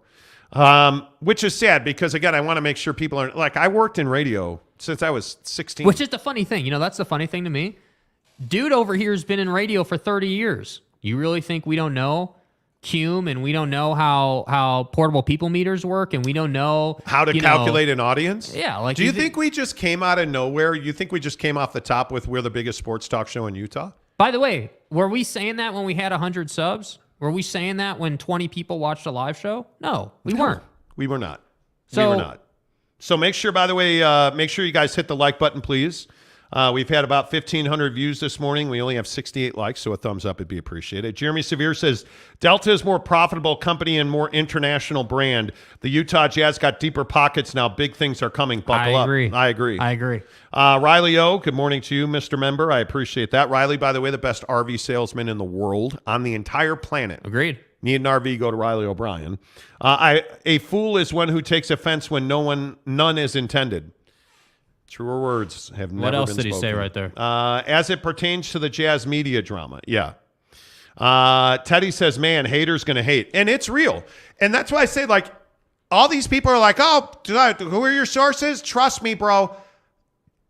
Do you think that's the first time I've heard that? Like the next guy, like a guy called me fat on Twitter yesterday. And I think to myself, man, that's really original. Do you think nobody's ever called me fat before? Holy cow. Man, where did you come up with that? You are so creative, dude. Man, you are an original guy. Seriously. Be better. Seriously. Be better. And that's why I say the people that attack Sarah for being a woman and called her... she doesn't deserve any of that, dude. It was heinous. Yeah. It was heinous. And then the guy makes his account private. Oh, because you don't want to hear about it. Thankfully, people screenshotted it. Yeah. Because that's the guy who should be kicked off of Twitter for what he said to her. Yes. Let's see. Christopher Shannon says, Jake going to pluck her. No. What does that mean? I don't know if that's like a... Oh, get out of here. Yeah, that's Guy, not... come on. Stop. Moon Yucca says, why would you brag about not asking Tony to come on? I'm not bragging about that. What are you talking about, dude? When I worked here previously, Tony and I were... Tony's a friend of mine. I would think that if I walked up to Tony, that I'd be able to, I'd hope we'd dap it up. Say, hey, how are you, man? Good to see you. Like, we used to play basketball together. Like... Why? I'm not bragging about not having him on. We said we'd have him on every day. Yeah, we don't do the beat writer. Like, if you look at the guests who come on the show, we might do a guest a week. And it's usually a football player. It's usually somebody of consequence. We don't generally put people. The reason I haven't asked Tony is, one, we're on very early in the morning. And when you're an NBA beat writer, a lot of times you're up until the wee hours putting out your content. So... Yeah, I would never presume to ask Tony Jones or Sarah Todd. And Tony's got a family, and I would never presume to ask them to come on our show at like 8 in the morning. You know how difficult that is for guys who are at an arena until midnight? Yeah, we know. That's asking we do a lot. It sometimes. Yeah, it's asking a lot. I'm not bragging about that. I have nothing, seriously, I have nothing but respect for Tony, and Tony knows that. Josh Levern said, thanks, Monty. I'll be there tomorrow. Appreciate it. What's tomorrow? What are you referencing? Sorry. Talking with Raphael. Can I come on the show too? We can have a burger debate. Did you just call me fat? Dude, did you just call me fat? Raphael. Fat! Dude, he went gangster yesterday in the members-only Instagram chat. Putting that Five Guys burger was amazing. You guys always keep it 100. I respect that. Appreciate it. Travis Bird says Tony's cool. True. Giddy says Sarah's true colors have been shown. I don't know. I hope not. I hope that's not who she is. I would love her to tweet an apology. I would love her to apologize to Headband Royce or... But she already did that. Oh, she did? Yeah, but it wasn't a true apology. It wasn't like a genuine... She said, I think she said something like, I'd have to go back and find it. I'm not quoting her. But something like, I'm not going to... or I'm sorry to the people who are upset. I've only cursed like twice in 2 years or something like that. I'm sorry that I said 2 swear words and it broke your brains. I'll try my best to use insults like doo-doo head and turd burger so that you won't be mad. That's not an apology. Yeah. Yeah. That's not an apology. Yeah. So I think some people were just, people were, fired up. Like, it's just like, that's just what it is. I mean, people didn't react great to that. And, and again, my greater overreaching umbrella point here is that this is what Twitter is. And I think like we as people who do shows every day and write, like, the way Sarah writes and the way Andy or Tony write, like you have to know that people are there's always going to be keyboard warrior. There's always going to be that guy that is going to attack you and come after you. And and that's why I say she didn't deserve any of that sexist, misogynistic, like stuff. That she didn't deserve that. No, that was horrendous. Yeah. What Sarah got yesterday from certain people was not funny. Giggity said you weren't saying it when you had a dozen live viewers, but us OGs knew you were the best. Oh, I appreciate that, man. Thank you. Jacob DeLambo says, I lost faith in local radio, Jazz, when all they did was rave over Gobert after his crap playoff series. Correct. Let's see. Trevor Muse says, you guys are right. It's not the fact that she said a bad word. When someone works for an organization, they represent that organization. What you say or do can affect that organization. You guys are awesome. I appreciate that. Yeah, it's tough, but man. That's why the apology was issued from our side. Because, it was a mistake to say that people have to pay for the Dez. Because you don't. It's free. 100%. It's free. So that's why I say I hope that, like, when we get comments like, hey, she showed her true colors or, whatever you think about it, all I'm saying is that I hope she doesn't get fired for it. And I hope that's not who she is. Yeah. I hope that's not who Sarah Todd is. Yeah. Because, that would be unfortunate. Let me get through a couple more of these because then we need to get to cold plunges. Jordan Wheeler says, what's the latest with the trade rumors of Conley to the Clippers? Well, we've been talking about Conley and the Clippers for a while. The last time I heard about Mike Conley to the Clippers was like Thursday, Wednesday or Thursday. I think we talked about it. I can't remember now, but I think they, especially with this John Wall injury, I think that just bumped the Clippers up the list. I mean, he has an abdominal strain. I've heard multiple times, and I haven't been able to corroborate it with the Jazz or anybody close to Mike Conley. That's why I haven't said it. But I've heard a very similar tune to Rudy Gobert. Hey, I want to be here, but if you can move me to a championship contender, I would go. Mike Conley would very much enjoy the opportunity to play for a championship. Sounds like a Gobert situation. You know, like I think it, but it makes sense because Mike's on a non-guaranteed deal next year. Like there's no, I mean, you don't get to assume that tomorrow is going to be here if you're an NBA player. Like your career can end. If Mike Conley, knock on wood, suffers a significant injury tonight, this afternoon in Minneapolis, he's done. Yeah. He's, what, 34, 35? Yeah. He's done. So if you're Mike Conley and you can get moved to a finals contender like the Clippers, you're going to take that deal. And I do think the Clippers need a backup point guard. I don't know that you could trust John Wall. He's had some injuries now with them. He's got this abdominal thing. I think the Clippers had left. I think Dallas and the Clippers, I will continue to say, Dallas and the Clippers are the two teams I continually hear linked to Mike Conley. And I think that it's this, do we want to? No. Will we? Yes. Do we want to trade Jordan Clarkson? No. Will we? Yeah, we would. Because Jordan has said, I'm not talking an extension. It makes no sense for Jordan Clarkson to sign an extension with the Jazz. And that's why I say, much like the Gobert stuff, like even if you're the guy that says we don't have sources, logically speaking, this makes sense. Why would Jordan Clarkson sign a player option that's probably 10, maybe even 12 million underneath what he should be paid at market value? Why would any NBA player do that? You know, like it's not like the Jazz are going for an NBA Finals appearance this year or next year, right? Like they're not. You're not. So to me, it just makes sense.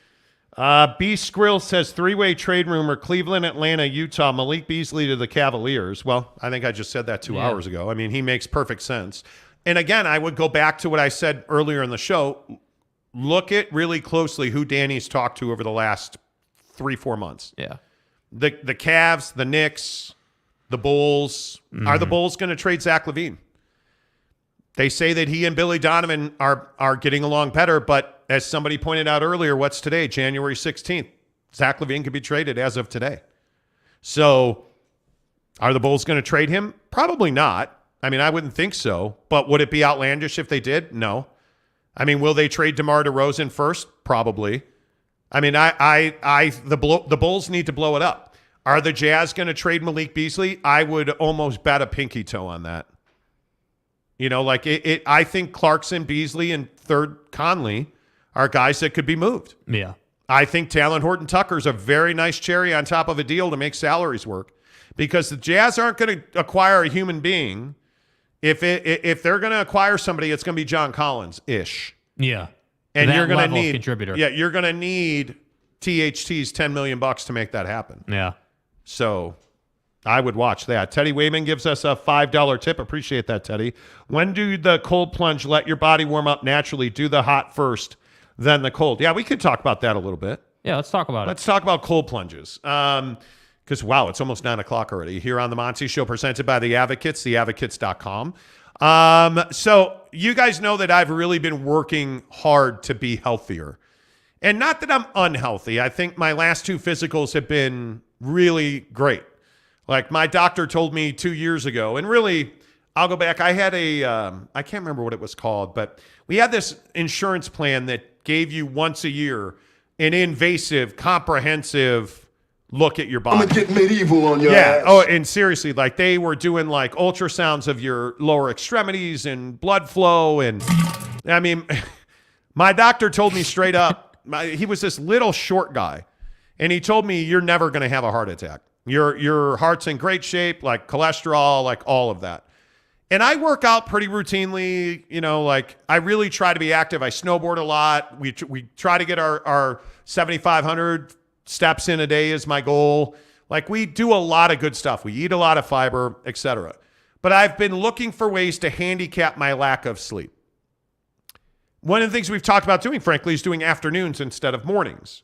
so that we don't have to get up at 3:50 in the morning. I wake up every day at 3:50. Thoughts on that are welcome, by the way, if you have any thoughts on that. I mean, I wake up at 3:50 every single day, 7 days a week. So I've been looking for ways to handicap my sleep because 6 hours of sleep is not ideal. 7 or 8's ideal. 6 is not great for the brain. Right. So one of the things I've really gotten into is mind and brain health. And so for the last 2 months, I've been flirting with cold plunging, using cold to impact the systems of my body. And I've done a ton of research on it. And yesterday morning, it just hit me like, dude, you need to because I didn't get to go snowboarding yesterday.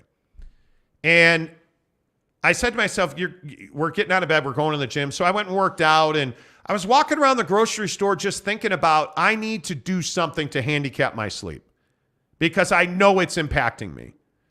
And right before Christmas, I really started thinking about how am I going to get more sleep and be more well-rested, because I was actually crabby on a daily basis for like a week and a half, 2 weeks. And my wife said to me, you're being kind of a crab ass. Like, what's going on with you? And it just hit me right there that like my family deserves better. And so I've really been thinking about it since then. And so I take all the right supplements. I take magnesium. I take ashwagandha. Like, I take all the right supplements. I'm working out more regularly. I'm trying to get 5 days in the gym. I'm doing all this stuff to handicap my brain and my sleep. And so yesterday I was walking around the grocery store and it just hit me, hey, you never got back to the cold plunge thing. Mm-hmm. And so I wanted to get back to the cold plunge thing. So I started rewatching all these videos of a guy named Andrew Huberman, Huberman, Huberman. And his theory has always been, and I probably found him probably going on a year ago now. And I've just trying to been keeping up with him.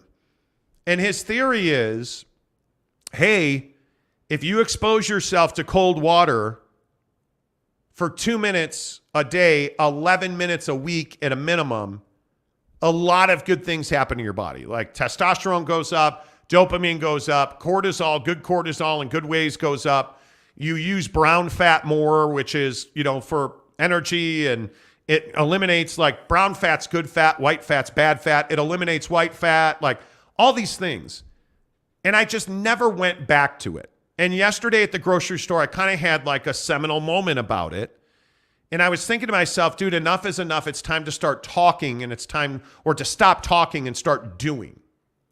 And so I was really proud of myself yesterday that I went and had a pretty decent workout, right? I'm really working on shoulder mobility because I snowboard a lot. I had a really scary almost fall on Saturday at PCMR because I couldn't see the ground. It was a dark day. I had on like a 6% lens, and I still couldn't see the ground. And I like hopped at one point. Yeah. And like you're like you almost feel like you're going to die. And so I was really proud of myself for getting out of bed. I didn't go to bed till like midnight on Saturday. Woke up, same time, went to the gym, got a good shoulder workout in, got some tries, buys. Was a really good workout. I was proud of myself. And so at the grocery store, I said, I'm going to do this cold shower tonight. I'm going to take a cold shower tonight. And the way that you do it in the shower, because if you have a cold tub, what you want to do in Utah, you probably don't need to add ice. But the hard part in Utah is that if you get like a trough at Home Depot, one of those metal troughs, the problem is you got to change the water and you got to get it to temperature, and it's a pain in the ass. And a lot of us don't probably have the bandwidth for it. And if you can't get it cool enough, you got to buy 3 bags of ice and dump it in there. It's a pain in the ass, but it absolutely works. Last Tuesday, I think it was, a new study came out where if you spend, and I think it was 15 minutes a week, submerged to your chin. So if you get in a tub that's 59 degrees or less, mm-hmm. and you put your water up to your chin, and that includes your hands and your feet underwater for 15 minutes a week, it dramatically improves your health. So for men, your testosterone is going to go up. Your cortisol is going to, help you in a lot of ways. Cortisol is not necessarily a bad thing. Your insulin control, your brown fat versus your white, like all of this stuff. It helps your cardiovascular system. It helps your nervous system, your immune system. Like this, there are so many studies now that show that. But I don't have a cold tub, and I'm not spending $5,000 on one of these chiller tubs. So I've been doing a lot of research. And Huberman came out with a YouTube video 2 weeks ago about the fact that if you can stand in a cold shower, and I saw him on, I think, the Adam Carolla show as well, where his philosophy is put your head under the water. Let it run down the back of your head. Let it cover the back of your neck. Let it get you to the point where you're actually really uncomfortable standing in this water. And you probably shiver a little bit, but you're not going to die. You're okay. And you stand in this water for 11 minutes a week. That can be 1 minute here, 5 minutes there, 7 minutes here. So last night I committed to doing it. And at 8 o'clock, I went upstairs, went in my bathroom, took a nice hot shower. And then the last 2 minutes of the shower, I turned it as cold as I could get it. And I have one of those body sprayer shower heads. And I turned it to the wall. And I cannot tell you how difficult it was to put my body under that water. Mm-hmm. It was really, really difficult. I had a hard time doing it. Yeah. And it was probably 30 seconds. So it took me so long. Like I have my phone. I have a toilet right next to my shower. I had a phone on the toilet. Yeah. And so I hit start on a timer that I had set for 2 minutes. I had to reset the timer and start it over again because I just couldn't make myself. That water was really cold. Yeah. And I couldn't make myself turn the water to me. So I said, you know what? We're doing this, dude. You're not, because I wanted to get out of the shower. It's like, you know what? I'll do it tomorrow night. And I stopped myself from getting out of the shower and I said, you're going to do this right now. So I used the Mel Robbins handicap of 5 seconds. Counted to 5, reset the timer, and just turned the water on myself. And it was hitting me in the chest. Dude. And it was cold. And so I got my breathing under control. And I looked over and the timer said 143. And it had only been 15 seconds. Yeah. And so finally what I did is the water was spraying down. And so finally, like I manually reached behind my head and pushed my head down. And the water ran down the back of my head. And I did that until there were 43 seconds left on that timer. Yeah. And then I turned the water off and got out of the shower. And it alters you. It changes you. Yeah. It's really hard to do. I was cold to the point where it doesn't hurt, but it's really uncomfortable. Yeah. It's just not normal. And I got out of the shower and I was actually cold, but I just felt clear.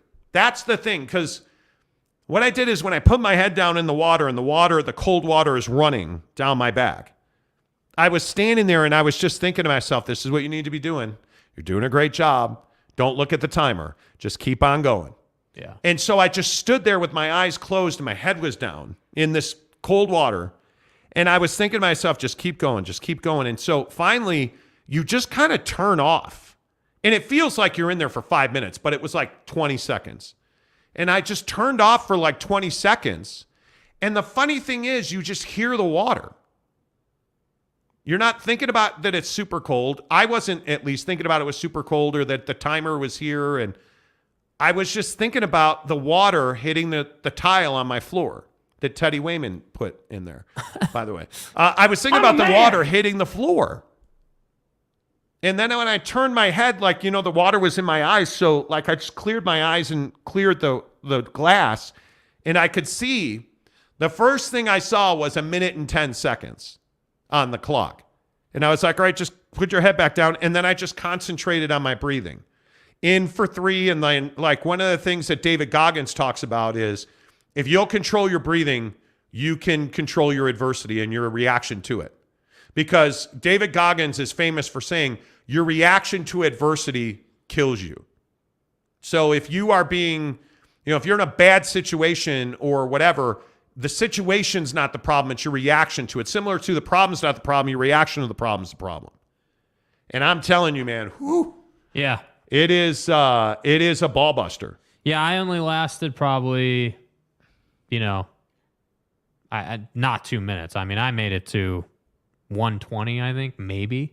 Yeah, I could only do a minute. I could only force it. And I didn't do the chest thing, by the way. I couldn't bring myself to do it on the chest. I couldn't. I did it on the back. You did? Like, dude, I was like, I cannot wear this on my chest right now. I have, you know what? It's funny. Like, people have joked with me over my lifetime. I can let water run on my face and not die. Like, I have no problem breathing in the shower. Like, there's nothing more than getting up in the morning and just standing in the shower. Like, I'll put my hands on the wall and the water just hits your face and runs. And you know how it is. You feel it run down your chest and like you get this warming feeling and it runs down your back a little bit. The nice feeling, not the cold feeling. And you're coming alive, right? For me, it's almost like symbolically facing something, I guess. I want to look it right in the face. And the moment where I put my hand on the back of my head and forced myself, like I literally forced myself to put my head down and I put my hand on the wall. And that cold water, I was really proud of myself for that. I was really proud of myself. And I don't want to go too far into it. But again, I talk about a lot the relationship you have with yourself. And I'm really focused on this right now. The relationship that you build with yourself is built on the lies you tell yourself. Because you're only as good as how brutally honest you are with yourself. Whether it's your weight, the food you eat, the food choices you make, what you said to your wife, like the way you treat your dog, like whatever that little thing in your head is that's like, dude, I'm a terrible person. Or, for me, at times it's been my weight. Like, hey, why are you eating this donut? Why did you make that choice? Yeah. Or those are the things that eat at me. So, because I feel like on the regular, I'm a pretty good husband. I take being a good husband very seriously. I am married to an all-star, a princess, a queen. Like, I cannot tell you how lucky I am. I take that really seriously. So I really try, and I fail at it, not daily, but weekly. She'll be like, hey, can you take a breath? And I'll be like, for no reason. And that's what was happening the last 2 weeks of last year. And that's why I had to make a change. And I still catch myself, and I joke with my wife a lot. Like, we were joking yesterday about dishes and taking the trash out and flipping the laundry and feeding the dogs. And she's got a broken arm, dude. So, like, I don't mind feeding the dogs. I don't mind doing the dishes. Like, I'll clean all the pots and pans. She'll load the dishwasher because she hates the way I load the dishwasher. So I'll do all the pots and pans. She'll do the dishwasher. Or I'll go flip laundry. Or I don't mind. She's got a broken arm. I'm happy to carry your laundry basket down for you. Happy to carry your laundry basket up for you. Like, I like helping my wife. I consider it a real privilege to help my wife put on her sling. But sometimes when she's like, hey, can you go check the mail? You would think she'd just kick me in the nuts or something. Like it's you know what I mean? Like it's that reaction that us as men, we have sometimes. Dude, you've got to stop doing that. Because what do you take for granted in your life? Stand under a cold shower and ask yourself that question and listen to your voice. What do you hate about yourself? What are you doing to degrade the relationship you have with yourself? Stand under that cold shower and ask yourself that question and see the answer you get. And I'm not playing with you. Immerse yourself in a cold tub. Sit yourself in a 59-degree tub of water up to your chin and then say to yourself, why am I so fat? Why do I eat donuts? Why do I yell at my child? Why did I spank my child? Why did I snap at my husband, my wife? Why did I? And sit there, and I'm telling you, put your kids in the house. Put your dog in the house. Put your wife or your husband in the house. And you put your ass in that cold tub in silence. Close the bathroom door and stand in a cold shower by yourself. And ask yourself the questions you don't want the answers to. Mm-hmm. And see what happens to you. Because I'm telling you, man, truer words have never been spoken. Yeah. Your reaction to adversity is going to define you in this world. And when I tell you there's no greater adversity than freezing cold water pouring down your back, onto your spinal cord, like onto the glands in your brain and your neck, and that dopey, like that, just all of those chemicals being released. Like all of that happening. And if you can find the clarity to say to yourself, why do I choose donuts over grapes? Why can I not control my emotions? Yeah. And you just sit there. Why can I not respect my wife the way I need to respect my wife? Mm-hmm. And you just sit there and let that water run down your face and your back. You'll get an answer. You might not like it. Trust me, you might hate it. You might very well hate it. Yeah. But it's going to come to you. It'll come to you. And I think that's a big thing for all of us as men. Do you want the answer to the questions that you ask yourself? Because I'm telling you, 9 out of 10 of us do not. Right. C.J. Stroud is officially entering the NFL draft. There you go. Ohio State quarterback C.J. Stroud is declared for the NFL draft. There you go. Anyway, let's see. Eminem said, I really need to hear this, Monty. Keep doing a segment on the show that I call Real Talk. I love it. I appreciate that. I don't think we talk about it enough as men. Yeah, I mean, I think that it's tough, bro. It's not an easy conversation. And I know we're not looking for easy conversations, right? But as far as not talking about it, like, that's probably why we don't talk about it enough, because it's easy to just come home and kick the shoes off and turn the jazz on. It's easy. But that's not what we're really put on the planet to do, I feel like, And I think trust me when I say it's not as easy as, Pete on Twitter wants to know if I'm making this up. Do you even cold plunge, bro?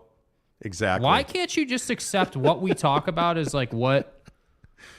You know what I mean? Like, and that's part of like not an issue I have, but it just surprises me. Like, okay, so we don't have jazz sources. We make up our viewership, and we're lying about taking cold showers. Yeah. Okay, well then I guess I don't know why you're still watching then if we just lie about everything. Eric C says cold showers. I'm good. What I'm telling you is it's not about the shower. It's not about the shower.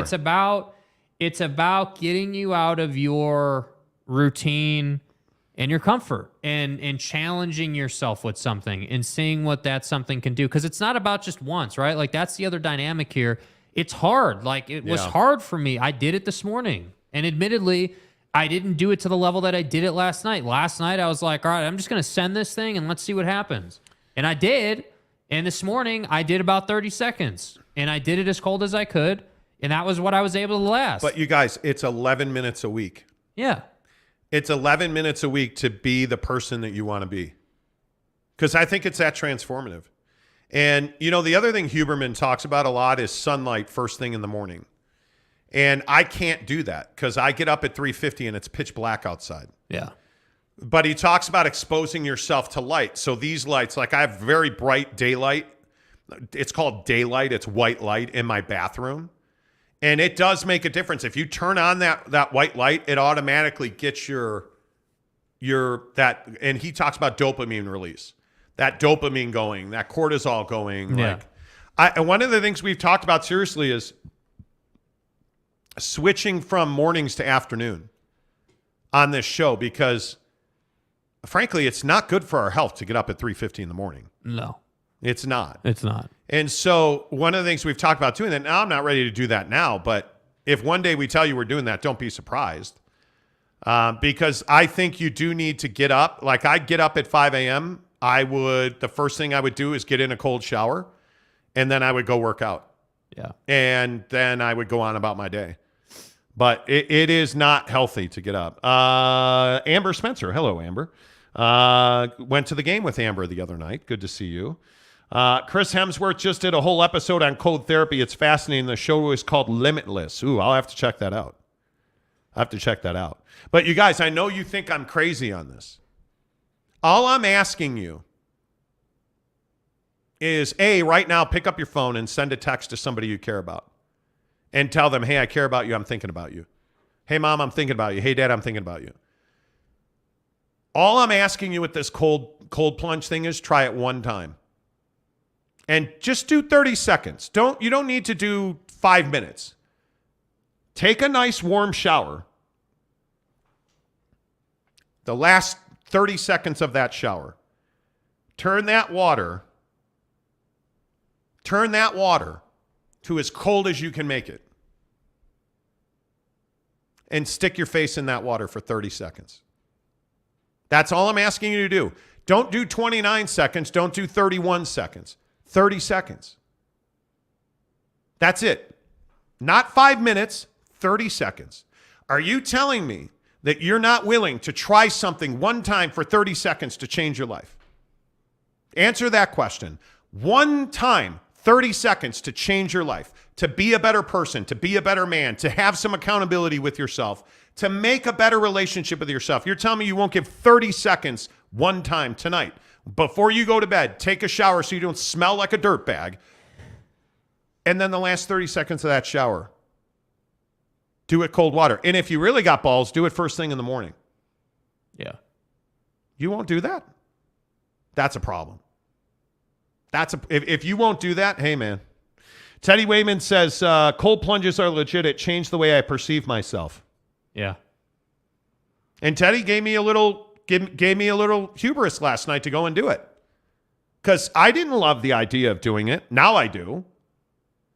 I didn't love the idea of standing under cold water for a minute. Now I do. And it's because Teddy said, I put in the members only chat.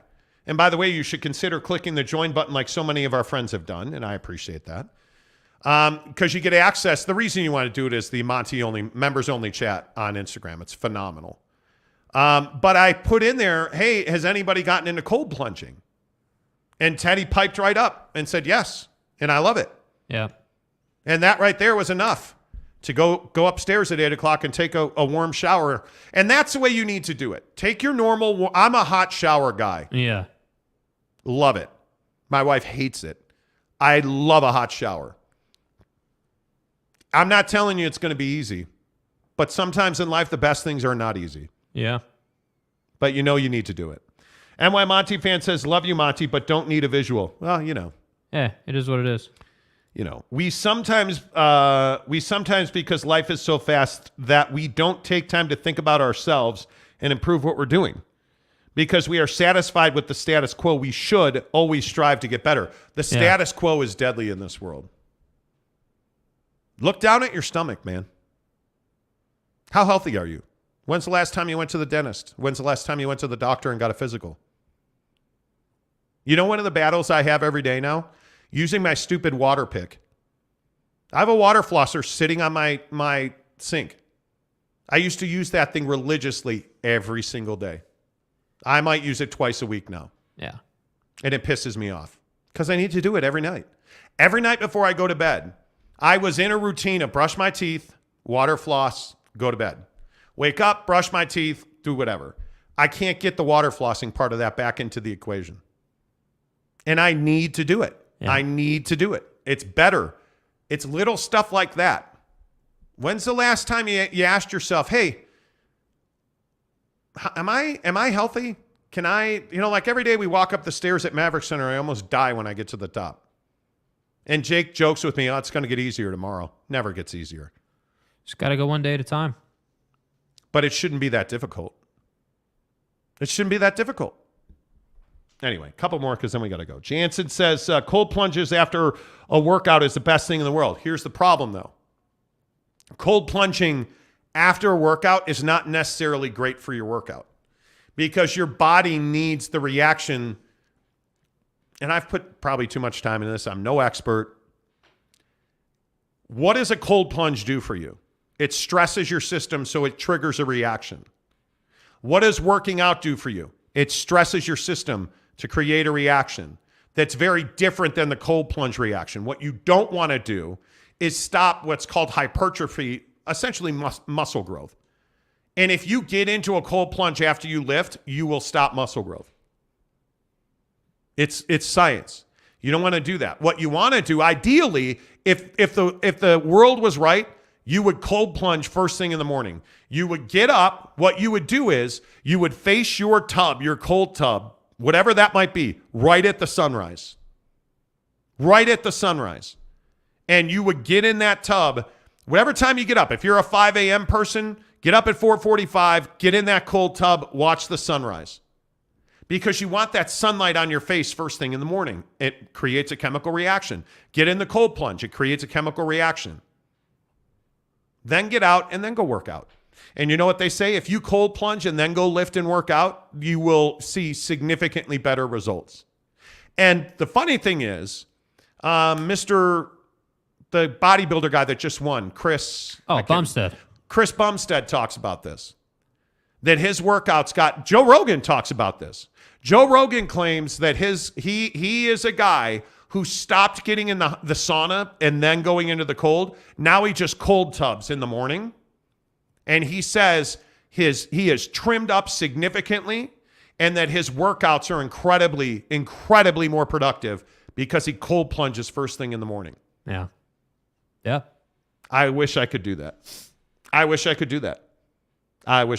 Jake Gordon says, a little different topic here, but when I was a kid, my mother had a quote from Admiral McRaven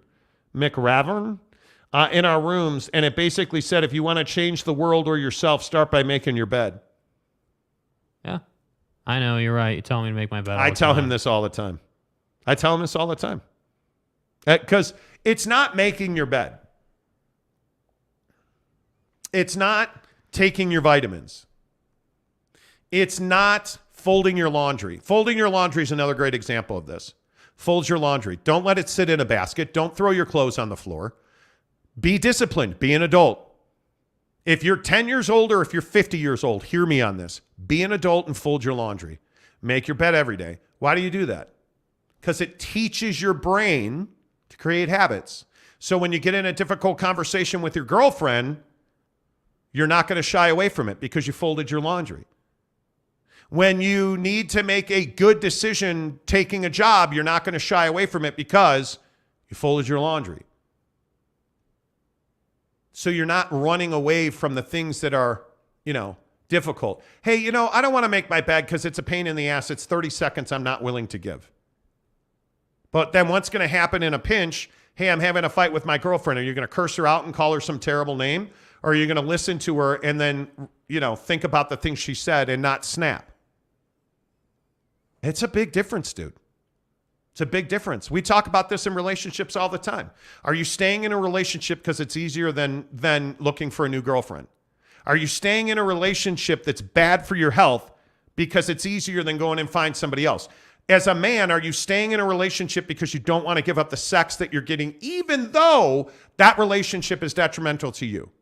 But the sex is good, but I don't want to give up the sex. I want to keep the relationship because the sex is good, and I don't feel like going out and looking for a new girlfriend because I'm getting good sex. Yeah, she and I are like, gasoline to a match. It's terrible, but man, our sex is really good. Think about that. And it's Kara Lawson, the coach at Duke. I said this to Jake today. Handle hard better. Handle hard better. If you haven't heard that speech, go find, just YouTube search Kara Lawson, handle hard better. Fold your laundry, man. Make your bed. It ain't rocket science. It ain't rocket science. Jansen says, thanks for reminding me I need to do my laundry. I'm going to do that after the show. You're welcome. Maybe Sarah Todd should fold her laundry and make her bed. Just saying. You're not wrong. Reactions like that are perfect about this conversation. Because when you snap at somebody on Twitter like that, is that because you've just had enough and you came to a volcanic moment? Or is that who you are inside? Because I'm telling you, just because your DNA is one way today doesn't mean it's got to be the same way tomorrow. Because all of this stuff, cold plunging change. Do you realize that cold plunging actually changes your DNA? Scientific studies show that. And I'm a science guy. Mrs. Monty has pounded me over the head with science. So I'm a science guy. Just telling you. Fat Jesus, good morning. I hate folding laundry. I'm going to build a house without a closet. I want a laundry room with 5 dryers. You know what I hate about my laundry room? It's in the basement. Mm-hmm. I have to go all the way from the 3rd floor down to the 1st floor, back to the 3rd floor. Yeah. Come on. Riley O'Brien says, excellent comments, Monty. Preach. I appreciate you guys being here. Thank you. This show, as always, is presented by The Advocates, theadvocates.com. We only have 83 likes on this show. Let's go. Click the like button, casuals. Would really appreciate you guys giving us a like. It helps the channel grow immensely. Consider membership, $9.99 a month. Get you exclusive video content on the show. Get you access to our Instagram group that's for members only. Great chat in there. Free, free life advice. Teddy Wayman picking wines, pizza, and winners in the NFL. Tampa by a field goal. Tampa by 10. There you have it. Click the like button, please. We'd love to get to 100. Thanks for watching the show, man. Thanks for spending Monday morning with us. Hopefully you have the day off today. If not, we'll see you tomorrow. Say goodbye, Jake. Goodbye, Jake.